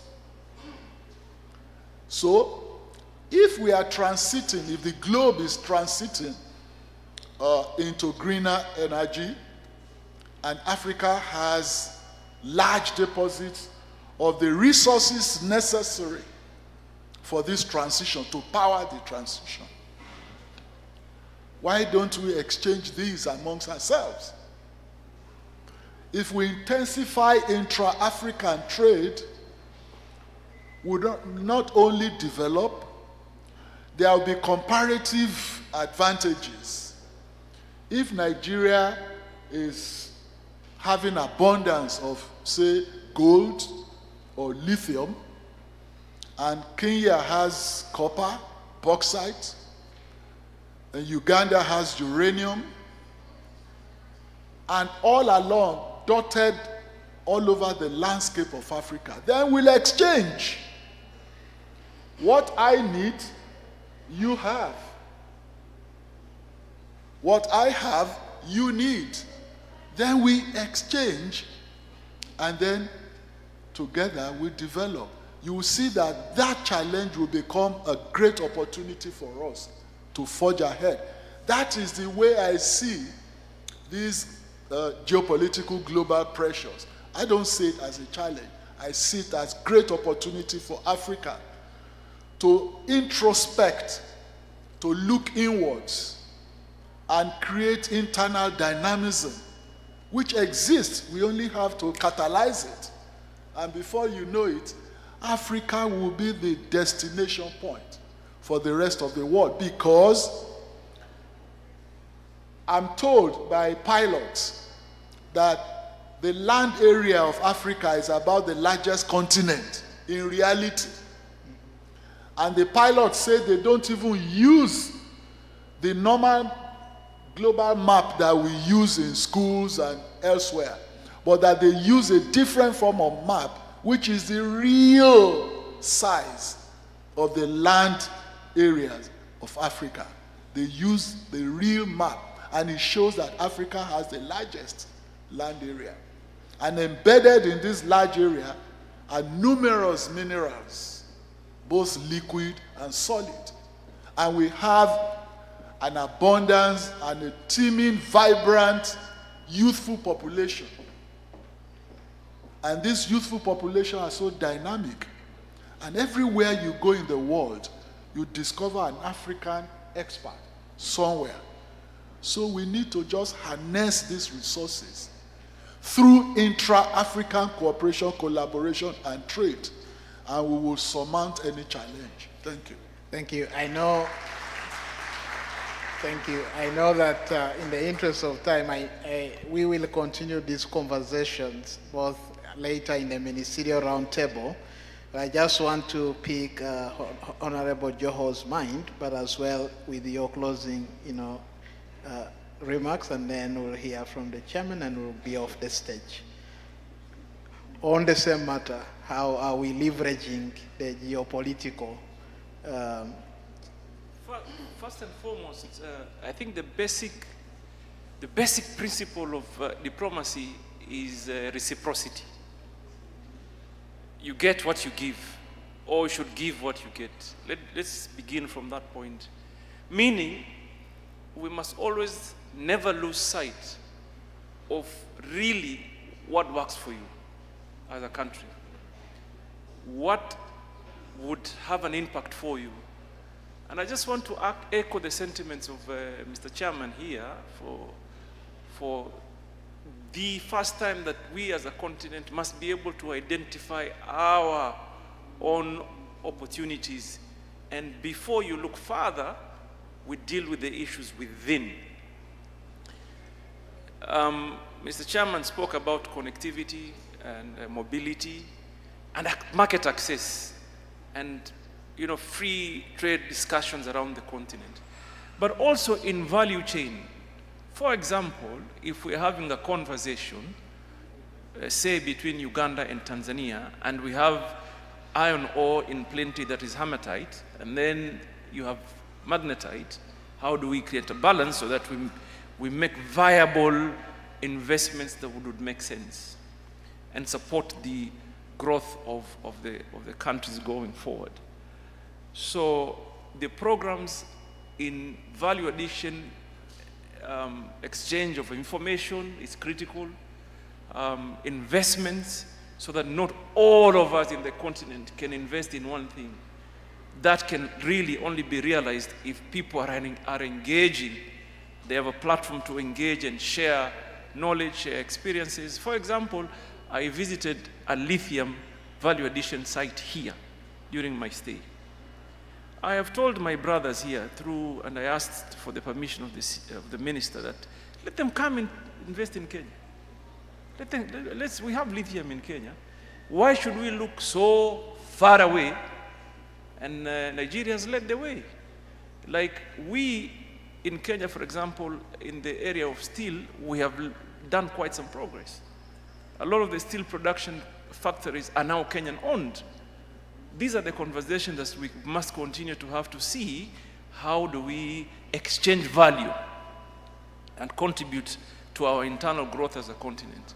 So just to say that and to encourage every other African country that has not joined the group to please do so, and also to echo the sentiments. In Kenya, we've already made the decision. You will not move raw ore material. We can't allow that. It must not happen. Not now, not today, not tomorrow, until we are certain what is of use to us, what we could value add, what we could do to spur the economy, the other contribution to the general growth of our countries, then we can talk about surplus. So, Mr. Chairman, I want to thank you once again for clear vision. You've stipulated it very well, clear and articulated it. We have a vision as a continent, and we ask that we all move together to be able to realize it and be able to tell our own story. I submit.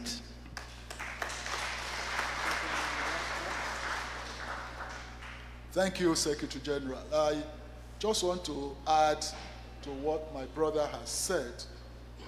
One of the factors of moving us forward in owning our own story, not just writing a story, but owning it with dignity.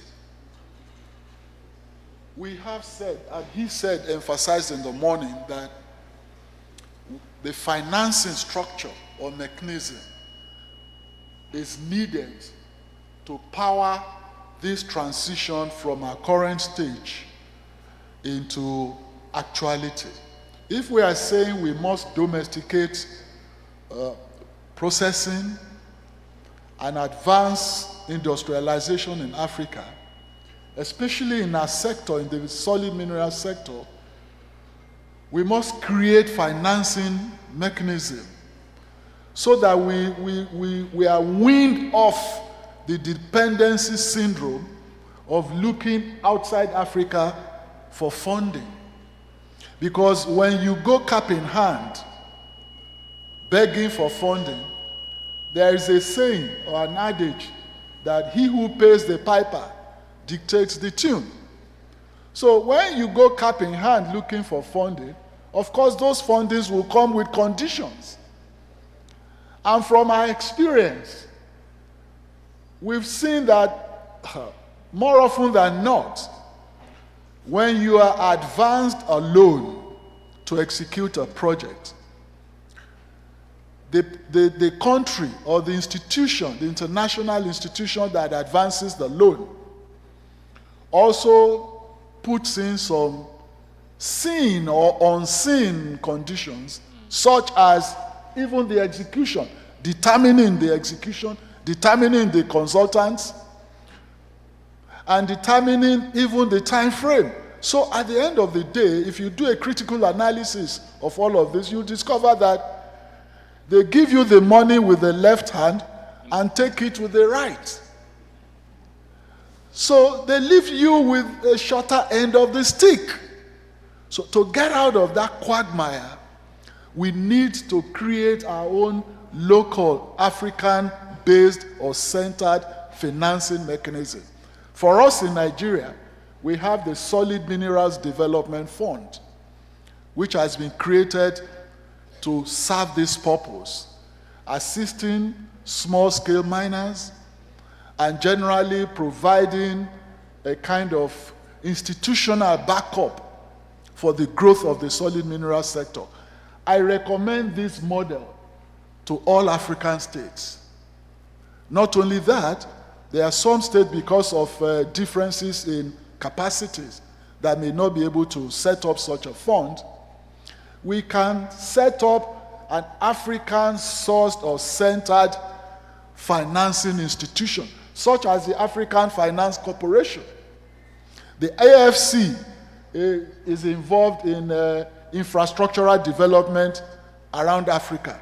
There's the Lobito corridor, that they are financing a rail system from traversing several countries in East Africa. We can have a replica of that in West Africa, in South Africa, in North Africa. And at the end of the day, given a few years, we will become independent in financing our own ventures, the development of our industries and trade. And when we develop our industries and we have intra-African trade, believe me, we have ensured and achieved economic independence. And without economic independence, you cannot have real political independence. Political independence without economic freedom is just rhetoric. It is not actual. And we need to move from rhetoric or rhetoric to actuality. And that is the course that Africa must chart. Thank you. Thank you. Ladies and gentlemen, these are not just conversations. These are the red lines that the Africa Mineral Strategy Group and Africa have drawn. And these are the strategies that we are deploying.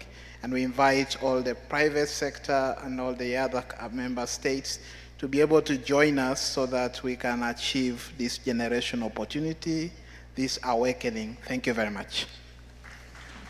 Please, a round of applause for them, please. Let's take a group photo real quick. Thank you so much, Honorable Minister. Chief Host. Yes, we'll just take a group photo real quick for this session. It's been insightful, as you can see, and a lot of work happening with across the country and within Africa itself when you look at minerals and how we can manage our resources. Ladies and gentlemen, please round of applause for our chief host once again, please. Thank you so much, sir. Our next session will be a fireside chat, which will focus, of course, on solid minerals. I would like to invite the moderator for this session, who will now invite our panel for this session. This is a fireside chat with the MD of the Nigeria Solid Minerals Company. And I'd like to invite the moderator real quick to join us on stage as we go into this session. Segun Tomori, who is SA to the Honorable Minister of Solid Minerals Development. Please, round of applause for him as he comes to the stage. Please, let's keep clapping for him, please.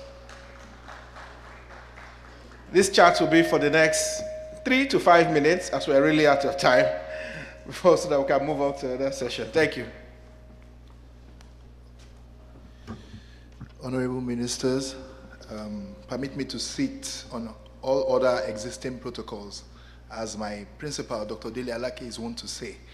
I'll use this medium, since we have 3 to 5 minutes, I'll use this medium to invite the MD, Solid Minerals, Nigeria Minerals Company of Nigeria, Solid Minerals Company, Mr. Martins Imonite.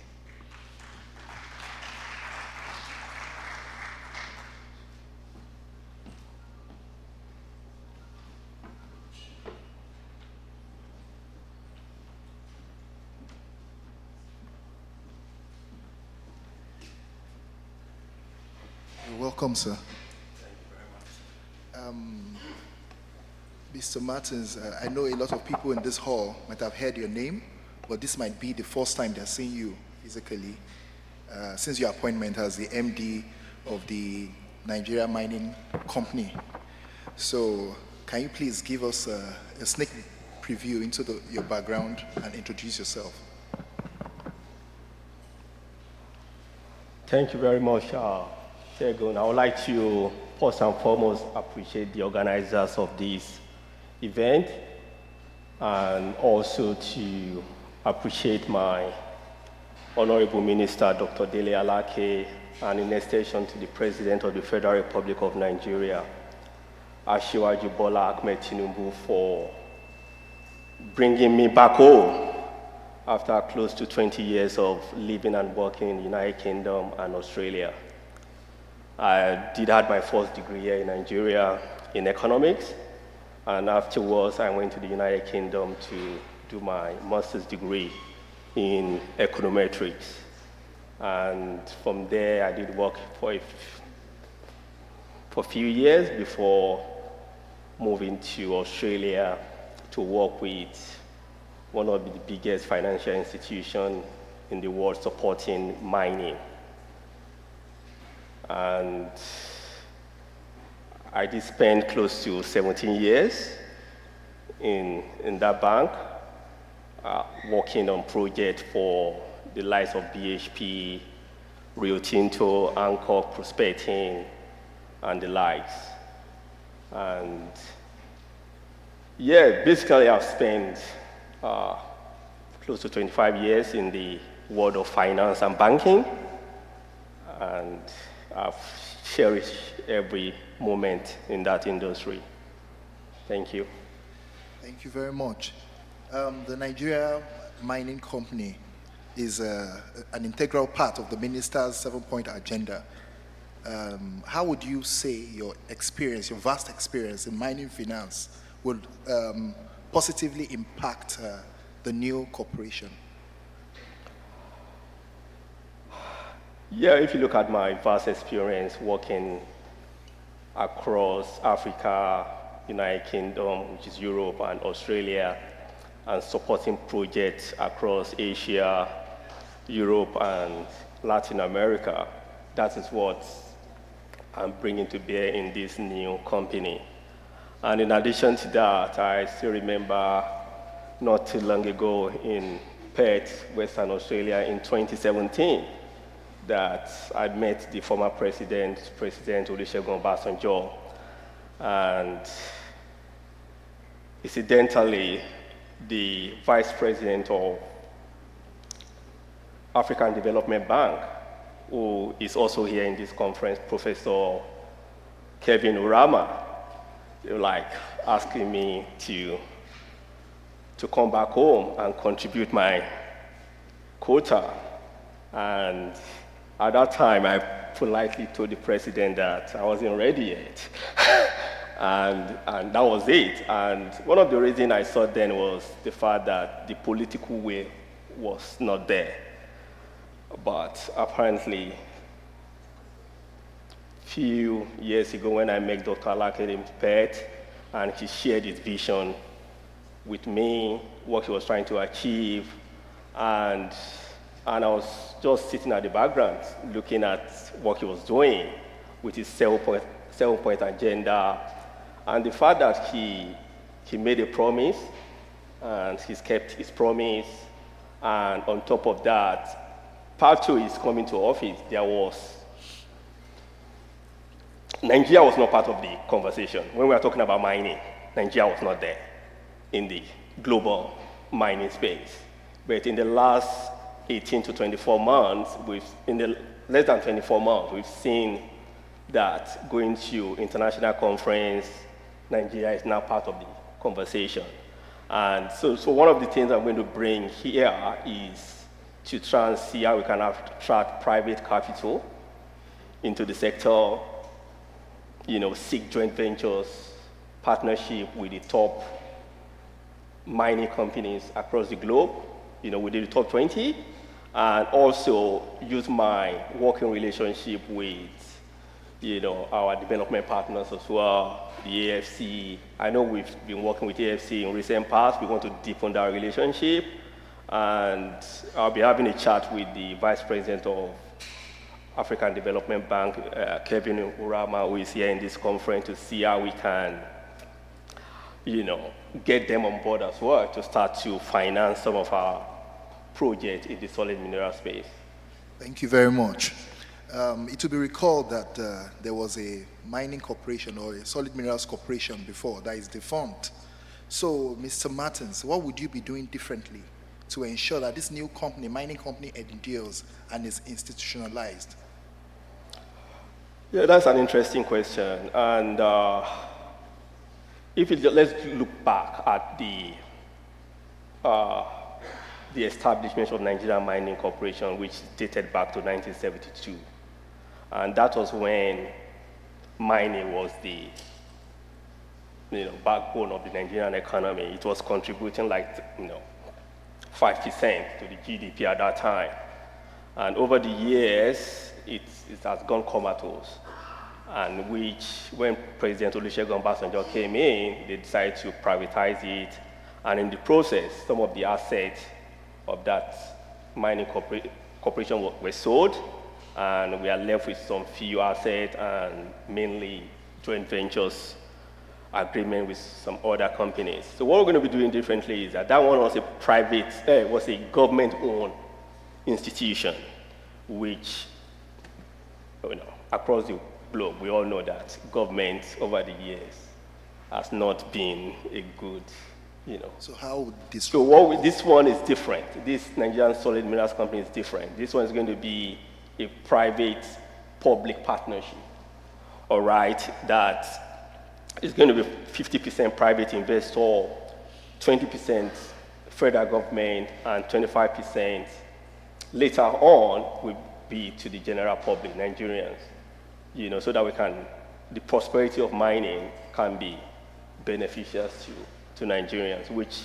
is probably going to come down the line maybe after 2 or 3 years when we now have assets in the balance sheet. Then we take 25% to the public via IPO for them to buy shares in the company.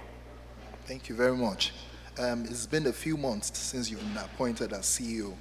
Can you give us a synopsis of how the structure of the mining company will be? What are you putting in place? Because I know that you are still finalizing the formal launch of the company. Oh, thank you very much, Shegun. So what we've done in the last few months since me coming on board is to try and create a foundation for the company, because we want to create a world-class company that will be able to enter into joint ventures, seek private capital across the globe. So we are working on the structure, the governance, all right, to make it in line with global practice. Aside that, we're also trying to see how we can attract the best mind. You were with me on one of our trips overseas, and in a single day we met with 3 global mining companies. And I was surprised to see that we have Nigerians in these 3 mining companies. Some of them were at the meeting, some of them were working in this senior management, position in these companies. So what we're trying to do is to be able to, attract some of our best brain, as the Minister of Finance said, across the globe, to come in and be part of this world-class company we are trying to create here that will compete in the next few years. Sir, what's your vision for the Solid Minerals Company vis-a-vis the President's renewed agenda and the Minister's 7-point agenda to significantly develop solid minerals in Nigeria and ensure that it becomes a significant contributor to our nation's GDP? Oh, thank you very much, Shegun. I believe the Honorable Minister, Dr. Dele Alake, in the last, 20 months has done the hard yard by putting the necessary reforms in place. In addition to what the federal government has done as well, the bold reform of the federal government in terms of the subsidy removal, liberalization of the FX market, the tax reforms, and just of recent the various institutions as well. Because in Africa, what we've been doing in the last, 30 to 50 years to create individuals instead of building institutions. So, but what the government is trying to do is to build institutions. All right, that's what our honorable minister is doing. That's what our president is doing, to build institutions. When we build institutions, then there is comfort, from our investors, to have. That is part of the risk in the sector. All right, and that is what we are going to be, seeing in the next 18 to 24 months. On a lighter note, when would I be able to invest? And other Nigerians, watching, when would I be able to invest? Because I know there is a portion allocated for members of the public, aside from the private sector. So when are we going to be able to invest? And what was your message to mining enthusiasts in this hall and across the country, and prospective investors that are, gearing up to invest in the minerals company?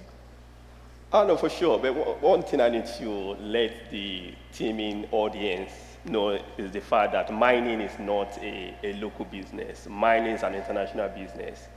And if sometimes when you get your license to mine and to when you start full production, the cycle could pretty much take 3 to 5 years. All right, before you start even generating. I mean the equity structure for your company. When would it be open for investment? It will be open when we start having some assets in our balance sheet. You can't just go to the market and through IPOs when you don't have assets yet. I know we do have some assets, so that that we've already inherited from the old defunct Nigerian mining corporations. But I will be able to say that within 2 to 5 years, we should be in a position to be able to go to the market via IPOs to sell some of our shares to Nigerians. Thank you very much. Maybe we could have 1 or 2 questions from the audience. Thank you very much.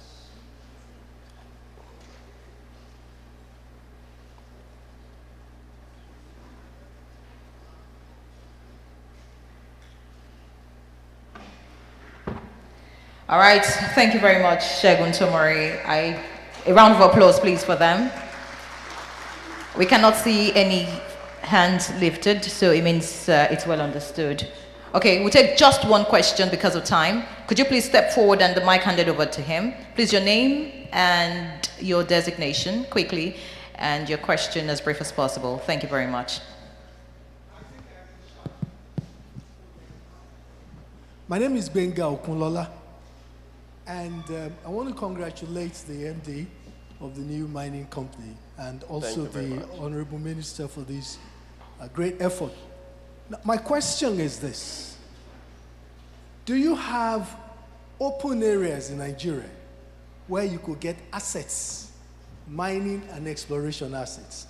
How do you intend to overcome this?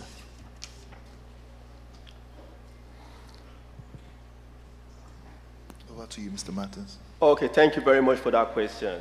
I'm happy to let you know that we do have some concessional, assets that we're going to be taking to the market. This is what I call maps to market. So, and in addition to that, if you've been following the news, you've seen that in the last few months, the Honorable Minister has been able to retrieve some of the mining licenses to companies and individuals that had a license that didn't do anything with it. They were just doing what we call license banking, and that trend is going to continue. Just watch your space. I know in the next few weeks as well, some of the already issued licenses to people will be withdrawn, and then we'll look at taking part of that and take it to the investors out there that got the capital, they've got the technology, and they got the wherewithal to actually, develop these assets. Thank you very much. A round of applause, please, for the MD of Nigeria Solid Minerals Company, Mr. Martin Simoniti, and of course, the moderator. I think they'll take a photograph, and that'll be it. Many thanks, Shegun Tomori. Please, a round of applause for them. And if you like the way Shegun Tomori is dressed, please make the applause louder. Thank you very much. From all that has been said so far in this room, it is clear that Africa is not a problem. Neither is it a problem. It is the solution to discover. And so if you're here and you agree with all that has been said so far, I would like to ask simple questions. Who owns the future? I expect you to say Africa, of course. Who owns the future? If you are African and you're sure that we own the future, please be as audible as possible. Who owns the future? Louder, please. Who owns the future? Sound confident, like you're sure. Who owns the future? Who's got the minerals, mind, and momentum? Is that good enough, His Excellency? Okay, I'll let it slide. Thank you so much, everyone. Please, a round of applause for yourselves. Indeed, Africa is the destination. We have all it takes, whether it is the minerals, whether it is the mind or the momentum. It's all here in Africa. All right, we'll progress with the next item on the agenda, and the next person coming to speak to us is a scientist, a disruptor, and a visionary. He's transforming exploration with AI-powered intelligence and innovation. When you say hello to the future of mineral discovery with artificial intelligence, of course, our next speaker is a point of reference. Please, a round of applause for Dr. Ulrich Icon as he comes forward for his presentation. Your applause will put springs on the steps, after which we'll have a panel discussion.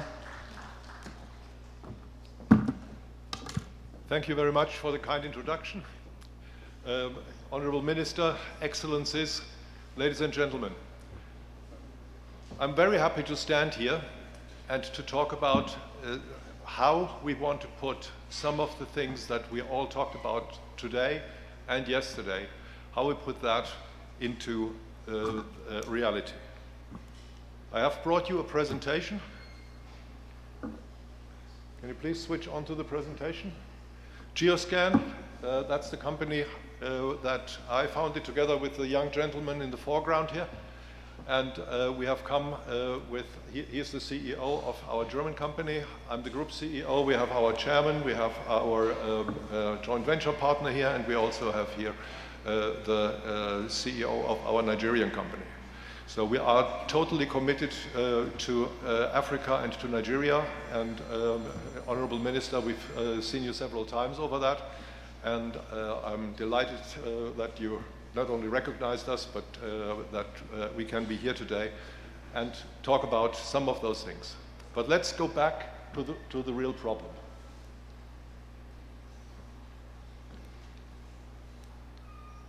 Can I have the next slide, please? Clicker not working, please click. State-of-the-art exploration. And the real line here is how to turn the riches underground into wealth above ground. This forward, this backward, this forward, this backward. Okay. So Africa, as everyone knows, Africa is very rich in ground resources. And the key to unlocking those riches is to start where to seek. So the start of any value chain is knowing where the resource is. Just a few examples here. There could be many more, but you would not see the continent from all the symbols if I did that. The real question here is, yet the riches underground are not reflected in the wealth of the people and nations above ground. So once more, there is no production without exploration. So first of all, we need to explore, we need to know where the things are. Now, most African countries are still underexplored. That may sound strange after hundreds of years sometimes of exploration, yet the chief of a different country that is considered to be very mineral rich told me in confidence, so that I cannot say which country that is, that less than 4% of the country are explored in a useful manner, in a manner that would allow from there to go into development and into mining. Now, Africa, as you rightly said, is the largest of all continents, which is good because it offers a lot of space, it offers a lot of people, it offers a lot of other things, but makes the exploration very difficult. I come from a very small country, Germany, which has no ground resources to speak of. So exploration with us was easy. There were a few things, these have long been exploited, and that's that. But the traditional exploration just does not really work for Africa. We've seen in hundreds of years of exploration, it has only produced, say, 4%. And often, license holders cannot afford the long drawn-out sampling or drilling campaigns, are unable to obtain the funding even if they do, and they often run out of funds before the mining can commence or produce any real profits. Now here comes Geoscan. We use satellite images, analytics of those, and driven by AI, but not only by AI, but also by human intelligence. And I can tell you, the question came up a few sessions ago about the ingenuity of the people. We employ Nigerians, not only in our Nigerian company, but we also have half our team back in Germany is from Africa. So, and that is not only geologists, that's data scientists and everyone else, and they often put me in my place when I talk about things that they know better. So we can do here, we can scan large areas, we can go to much greater depths than the conventional methods. We actually can go down to 10,000 meters, which is useless in most applications, but for oil and gas actually sometimes makes sense. Here, when we're talking about solid minerals, we're typically exploring down to 500 meters in the hope of finding material that's worth mining down to about 200 meters. And we can do this in much less time. We can do it much more quickly, and I'll come to some examples in a moment. I'll go a bit quickly over these. Just I mentioned the cost and time efficiency. We can do all sorts of minerals, and we can do oil and gas. Actually, we came from oil and gas. We can also do water, that is sometimes in demand. And we have global reach, so we have a multitude of projects all over the world. You see the dots are somehow piling up over Africa, because that is the place where we currently concentrate on the most.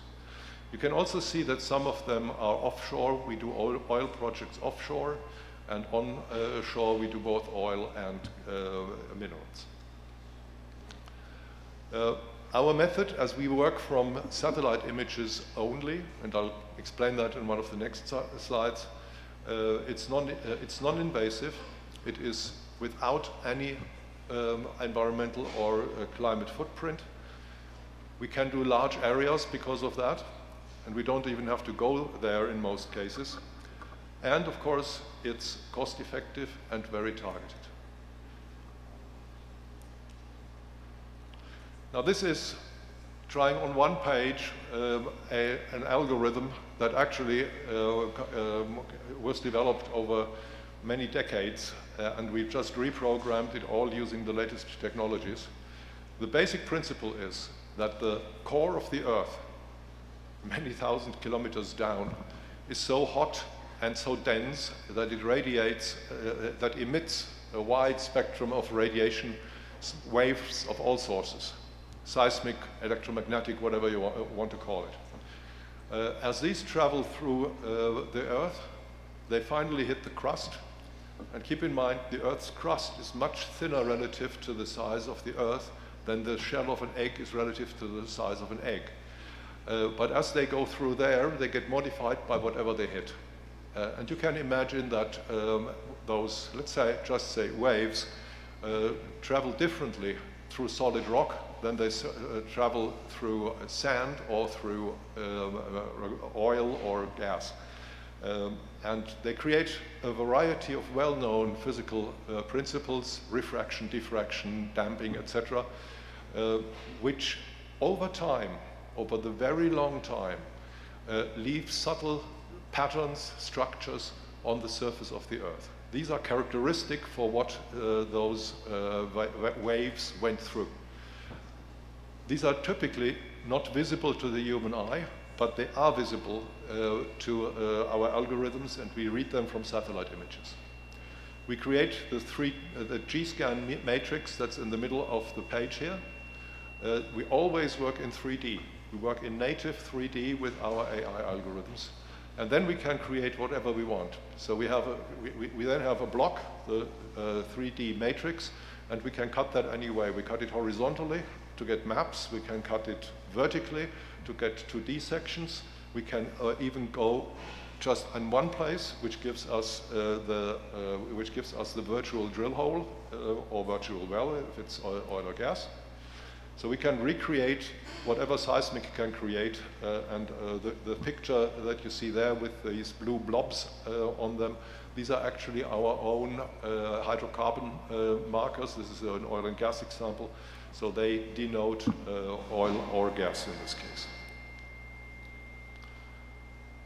We also do the more standard spectral. We're now going into multispectral, hyperspectral, and we work both in the visible light and in the invisible light, and we work infrared and also thermal, so far infrared, and we use all this to focus in, to zoom in onto the resources. And in the end, we get to a 3D ore body. I'll show you an animation in a moment, but the 3D ore body always is good for an audience like us here. But the geologists want to know where to drill and how deep they have to drill, and the chief financial officer wants to know which equipment to buy or how much money to put aside for the drilling campaign. We typically reduce the drilling that needs to be done, and the drilling only needs to be done for the confirmation and to get bankable reports out of that. So he wants to know how deep does he have to drill until he hits something, the so-called overburden, and then how much material is there.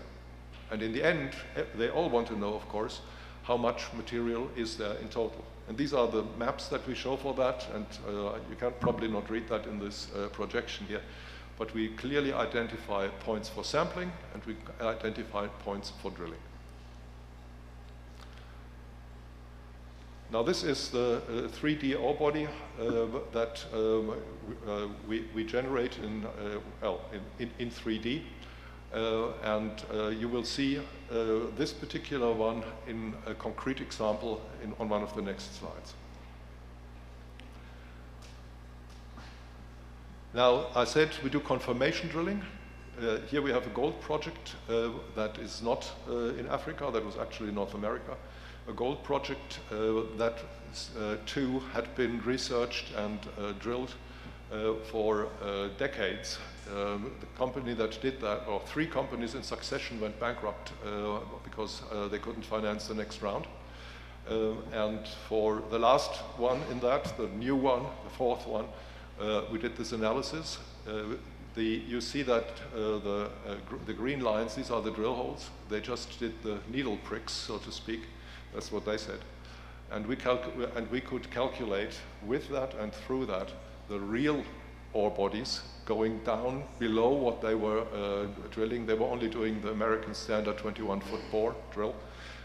So we could calculate, and we found that they actually had 87% more gold there than they thought. Of course they were happy. That is not always the result that we're getting.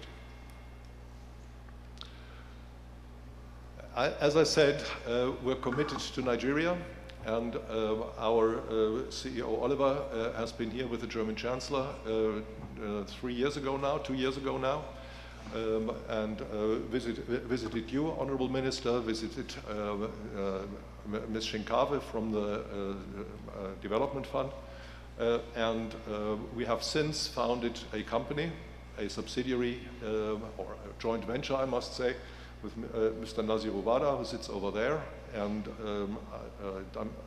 Damiete Amakri, who will join us on the podium in a moment, is our CEO here. So we want to make sure that this is local, that you have local partners to talk with, people you know, people you trust, and we have a great relationship. And Mr. Wada has also authorized us to use two of his projects for examples, which I will show you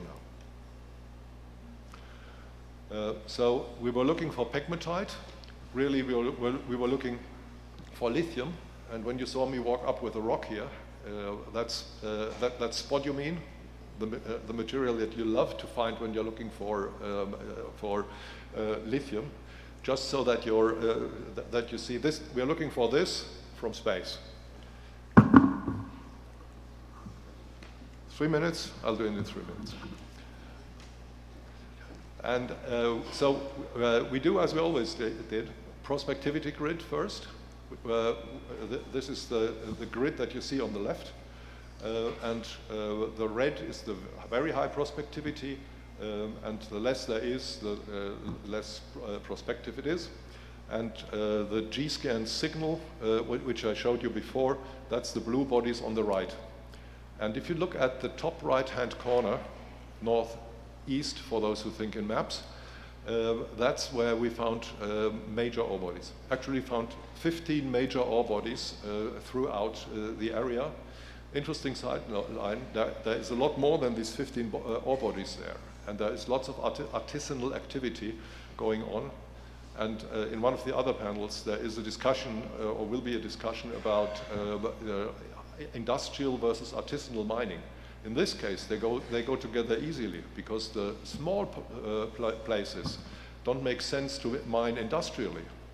So that's where we tell the artisanals, you can go there, and it's much better for you to find the stuff there than to go wildcatting and looking and not finding something. Here, the light blue one in the middle is the one that you've seen before. Here it is again, and we did a surface sampling campaign, found outcroppings, even found beryl. We were finding pegmatite, clear pegmatite signals. We found beryl in there. We could not differentiate that from the satellite pictures at that time. We can now. So ground truthing has done that. We had scanned 4,000 square kilometers in 5 months. At a price, at a time and at a price that would have been impossible with any other method. I'll just skip briefly through 2 other projects, then my 3 minutes will be up. Now, this is one that we did in Katsina State for Chemco. They will be joining us tomorrow. Similar thing, we started with the prospectivity grid.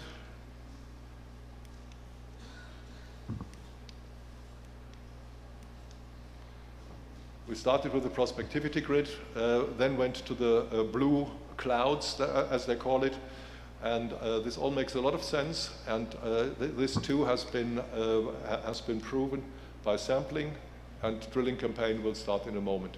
You see the veins in here, and you see some of our team down there in the van.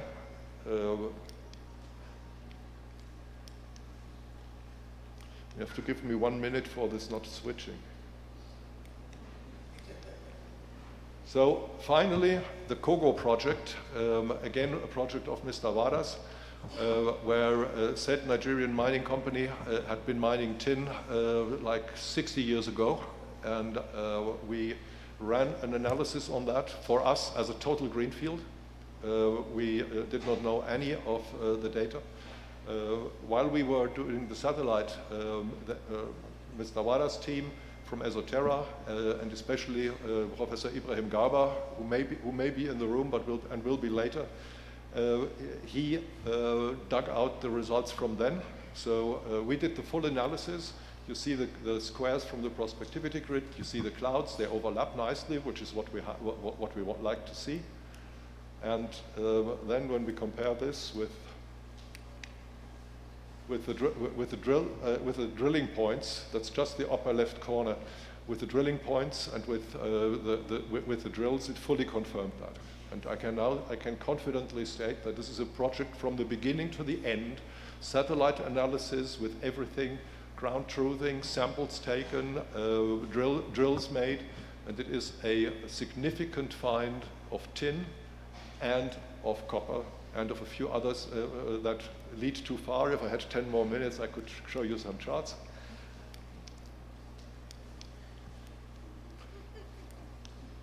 We get letters of recommendation from satisfied customers. The dissatisfied ones don't write. So coming back to the initial question, making riches underground into wealth above. Ideally, with G-Scan, we can explore very large areas, scan large areas, then zoom in to the typically, it's again 3-4% of an area that makes sense going under. You've seen this in the Rahama Kaduna project. It's fast and it's proven. It reduces the groundwork tremendously. As I said earlier, drilling 90% less, and it's much faster decision to mine. You want to develop quickly, you don't have the 17 years that it traditionally takes from the first find to begin of mining. Probably not even the 7, and we have some projects here where we think we've already cut that down to the decision to mine to 3 years from the first find, and we can do faster than that. So thank you very much. Sorry for running over. I have one last chart. I'll leave you with this one and with that one. Thank you very much. Thank you. Your glasses.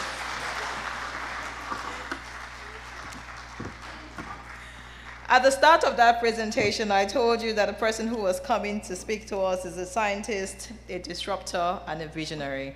I'm sure you do not need me to say more. Please, another round of applause for him, Dr. Ulrich Icon. Yes, I'm glad that you have decided not to go down. Please just take your seat. Yes, please, a round of applause for him. He understands that the next panel session also involves him. And listening to him, I quite agree with the statement that if data is the new oil, Africa is the untapped well.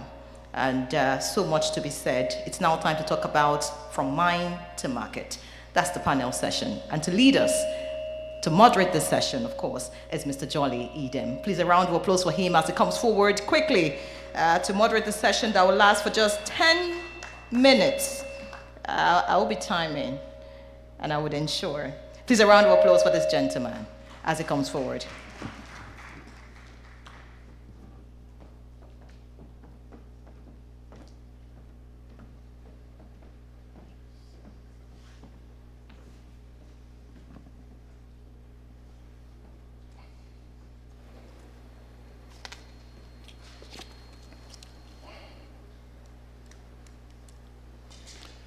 Our chief host, Dr. Dele Alake, the Honorable Minister of Solid Minerals Development, esteemed ladies and gentlemen, and to the gentleman and lady who are doing an amazing job.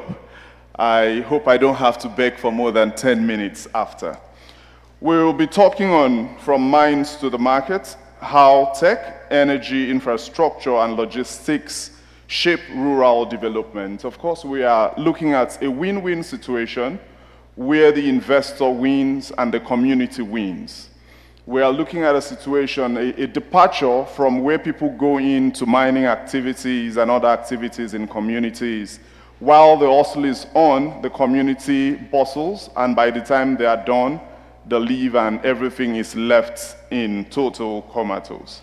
We hope to examine mining-linked technologies and its impact on power, logistics, transportation, and how it can serve as a catalyst for an all-inclusive growth.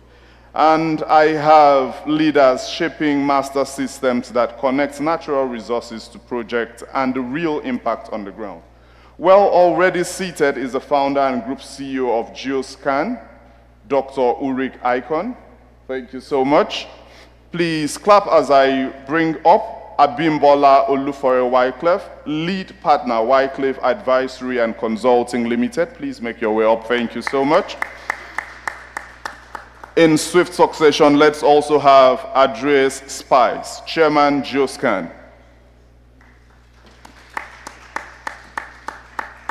And also on this panel, Dr. Aminu Abdullahi Isiaku. He is the head of Department Geology and Gemology, University of Abuja. He also chairs the UNESCO International Geoscience and Geoparks Program Nigeria National Committee. He is a fellow of the Geological Society of London. Please clap as he comes.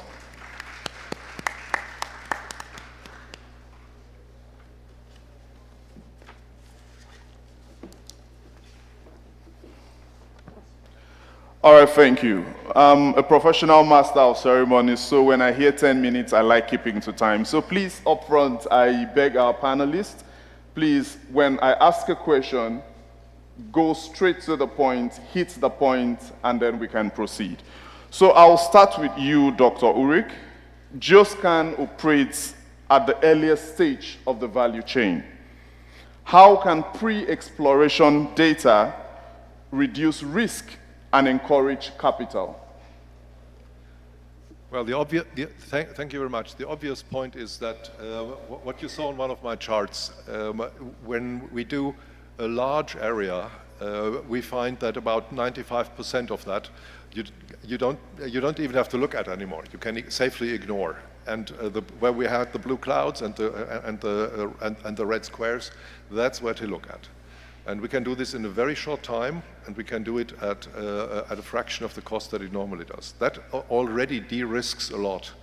If a mine owner already owns a mine and has to pay his dues and license fees, these accrue. And also it stops the development of the ones that are there while you're drilling in the wrong place. And as I said in one example, sometimes companies go bankrupt over doing the wrong thing. So early development, as we do, shortens the first part of it dramatically, and then targets and focus the next one. That's my example with taking the drilling down from by 90%.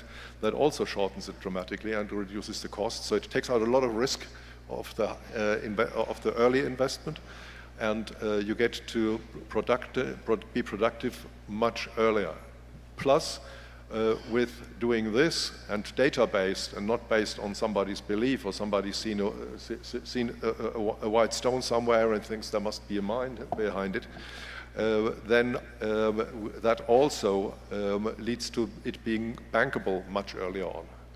Okay, so I'll still stay with you so I don't have to come back to you. So beyond mineral mapping, how does your technology support integrated development strategies that help decision makers in energy, access, agriculture, along the mining corridors?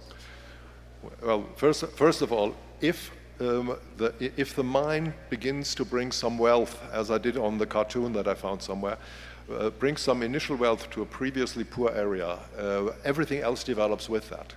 And I alluded briefly to me coming from Germany. In 1945, Germany was bombed out and looked pretty much like Kiev does today. We pulled ourselves out of that. I wasn't born then, so it's the popular we. So you kickstart somewhere, some people, and then people buy bicycles, buy small motorcycles, the farmers buy tractors, and the whole thing bootstraps itself. That's the one. That's the one effect. The other is that you get into much better education that way by offering good jobs and not just food.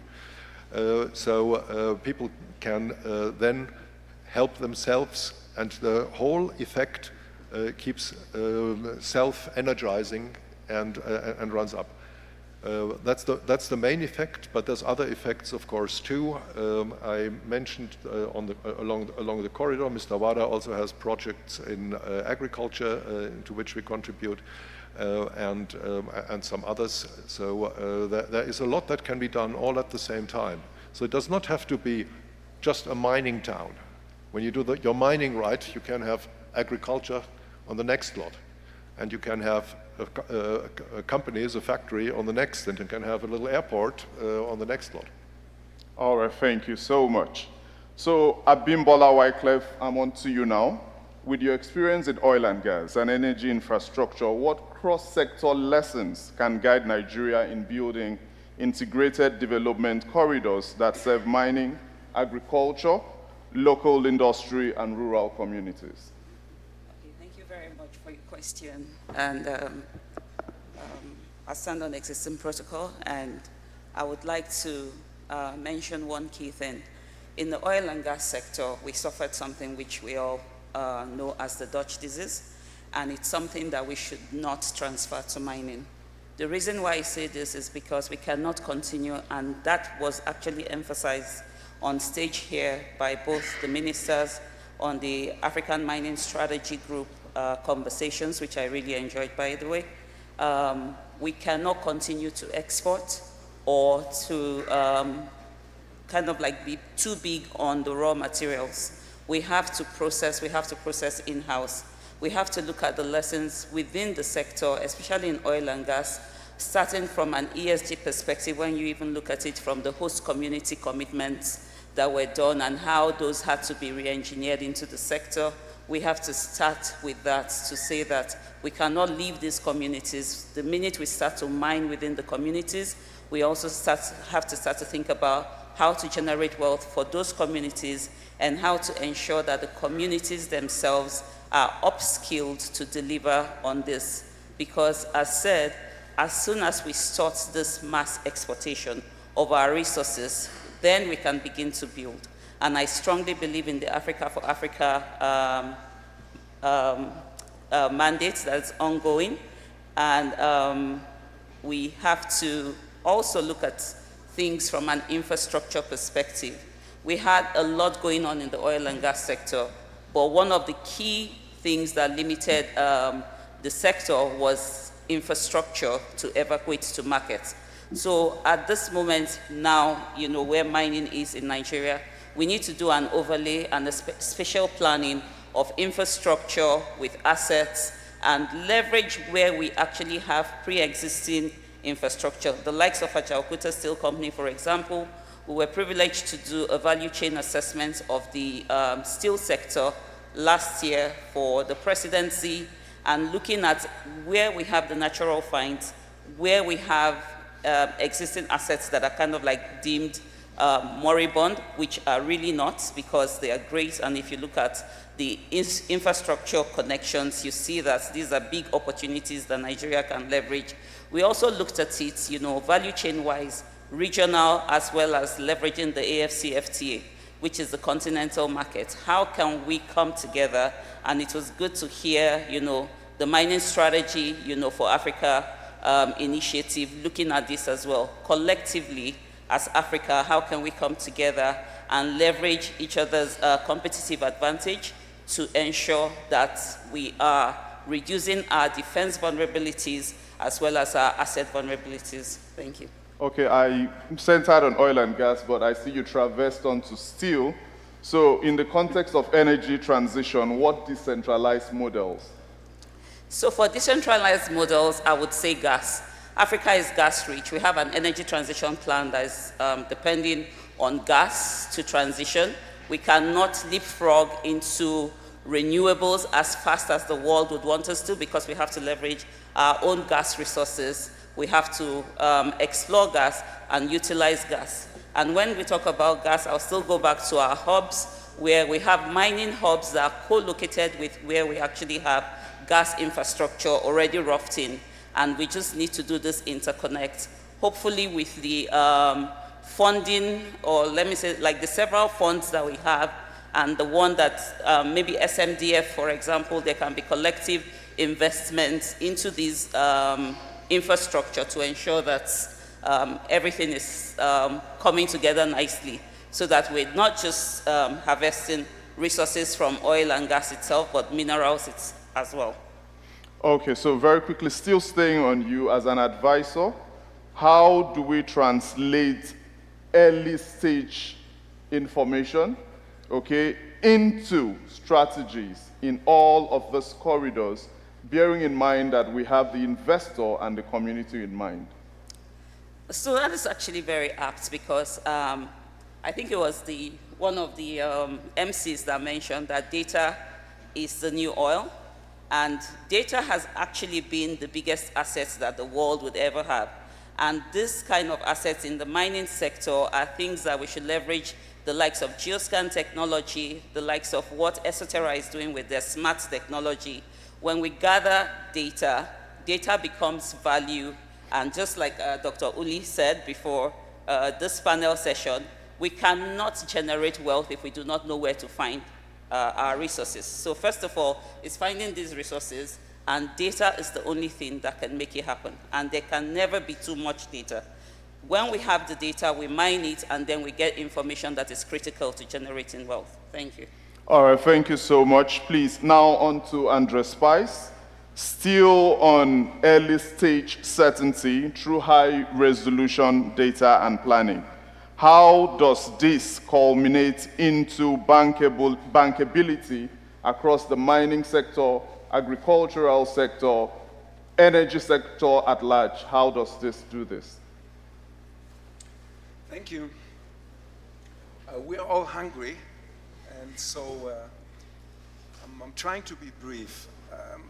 I've been investing in Africa since 20 years. I started my first investment in Ethiopia. We traded solar products at the time, and very soon I became convinced that we can manufacture in Ethiopia. So we set up a manufacturing plant in Bahida, and that's 20 years ago. It's still going, it's profitable, it's a very good investment. We then ventured to Kenya, Tanzania, Rwanda, Ghana, Zambia, Botswana, and other countries. And I visited Nigeria several times trying to find a way how to tackle Nigeria. And what kept us from investing in Nigeria was two things. First of all, Nigeria is not a country, but it's a continent.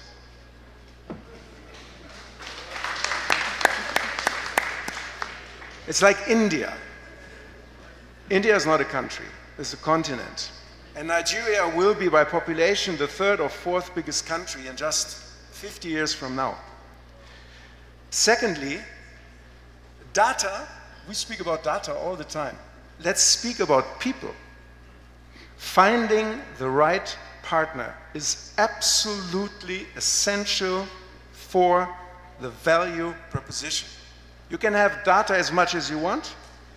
Data is just a tool. Who is the mind behind the tool? And what's his or her objective? What is his or her objective and methodology? And what is the mission and the vision? And we've been very carefully making a decision who our local partner is. And I'm so proud to say that we found the right local partner, Mr. Naziru Wada, and his amazing team of people. And this is what makes us confident that we are not just doing data mining, but we're actually creating value. Value in Nigeria, for Nigeria. And let me give you one last example. By the way, Ulrich, Germany is rich in resources because we have coal. We bootstrapped our industrial revolution 300 years ago with coal. And when somebody wanted to take away our coal, we fought wars to protect our resources. And I can only salute Dr. Oladele Alake when he says, no more taking away of our resources. We keep control, and we determine how to create value with our resources. And that is the way I define myself. I define myself as a guest. And as long as I'm invited, I'm very happy to do business. I'm very happy to facilitate investment. I'm very happy to be the link between large investment and local production and local facilitation. Okay, Mr. Spice, still, since you're so happy doing business, we would want you, because we are looking at attracting institutional capital and investment. So which financial framework or blended finance patterns would you recommend, or do you see fit for any project that combines the extractive industry, agriculture, and the rest of them? Which finance structure do you see best fit? You know what? I give you a very short answer because I talk too much. I'm very happy to share that information with anyone who wants to have a consolidated discussion about it. Thank you very much. All right, thank you so much. Please, very quickly to Dr. Aminu, because our lady is very close. Dr. Aminu, from the ground up, how do geological realities intersect with wider development needs? For example, what are the practical considerations when planning exploration alongside infrastructure support in farming, power, and local supply chain? I would say this very simply, that connection is actually with the people. So there cannot be geoscience standing alone without the people, which is basically what UNESCO is trying to promote. The, if you like, juncture between science, education, and the people's culture for you to be able to preserve that. And we have that a lot in geoscience, not only for mining. Like most people will want to believe, geoscience is a lot much more than mining. It's also about environmental sustainability. It's about human capital development. So the basic consideration that should be there for any potential mining investment is what is in this for the people, for the local people, for community. So as we develop the roads from mines to market, we should also consider developing roads from farm to markets, from homes to schools to clinics. So by the time we do this with the consideration of the local population, and also with the consideration of geoheritage conservation, then that will make future investments into geosciences not only for the capital invested and the profits to be generated, but also what is in this for sustainability. And I see the future of mining in Nigeria very, very much brighter, and of course in Africa, much brighter than the way we used to do things, because there is this consideration now regarding how do we approach things much better, merging science with environmental concerns and with people at the heart of what we do. And by the time we do this, then we will now be able to have more profits, because once we involve the people in it, then you can have much more profit margin than we can ever imagine. And I see that as an interesting discussion that we should be having, from... All right, thank you so much, Dr. Aminu. So in summary, innovation, responsibility, and sustainability. Absolutely. Thank you so much. We originally had 25 minutes, but I hope we're able to model it up to 10 minutes. Very quickly, please, Dr. Urig wants the chairman of Esoterra, Mr. Nasiru, please. Mr. Nasiru Wada, please come, and there is a presentation here, a book here he wants you to present.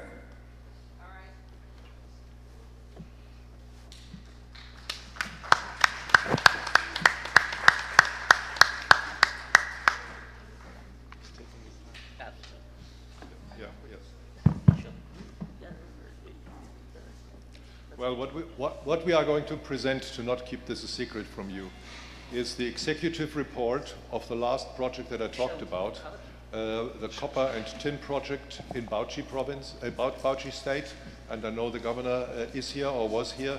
The project that we did, rich in copper and rich in tin, as I said before, we also did this in a very short time.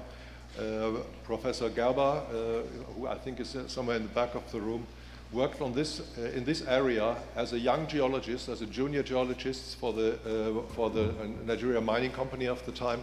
So we have done this now and do a handover. Thank you very much. All right, many thanks. Please a round of applause for this team. They have done a great job to the topic. By the way, it looks like Mr. Jolly Idem's watch stopped working immediately he stepped up for this panel session because he did more than 10 minutes, of course. All right, a round of applause for the panelists as they take a group photograph and step down.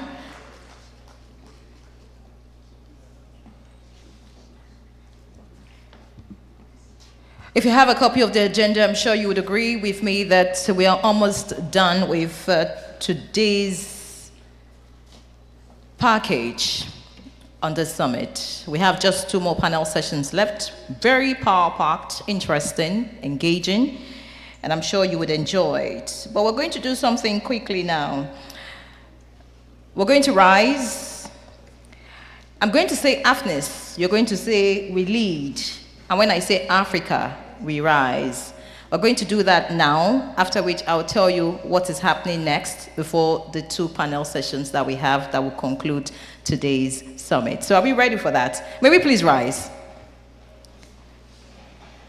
All right. So when I say Afnis, say we lead.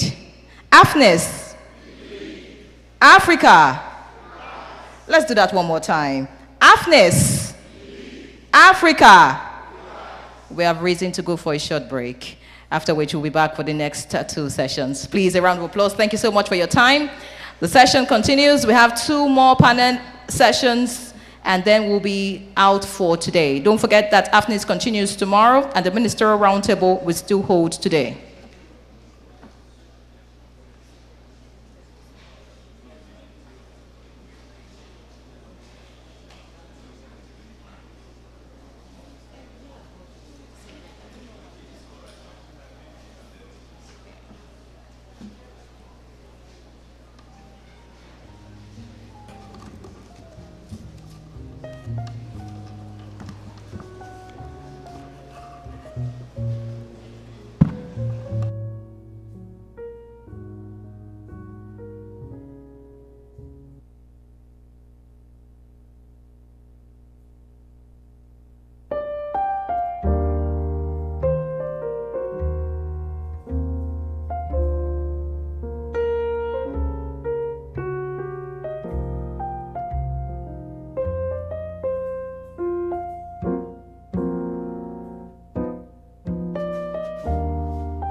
Turn your dark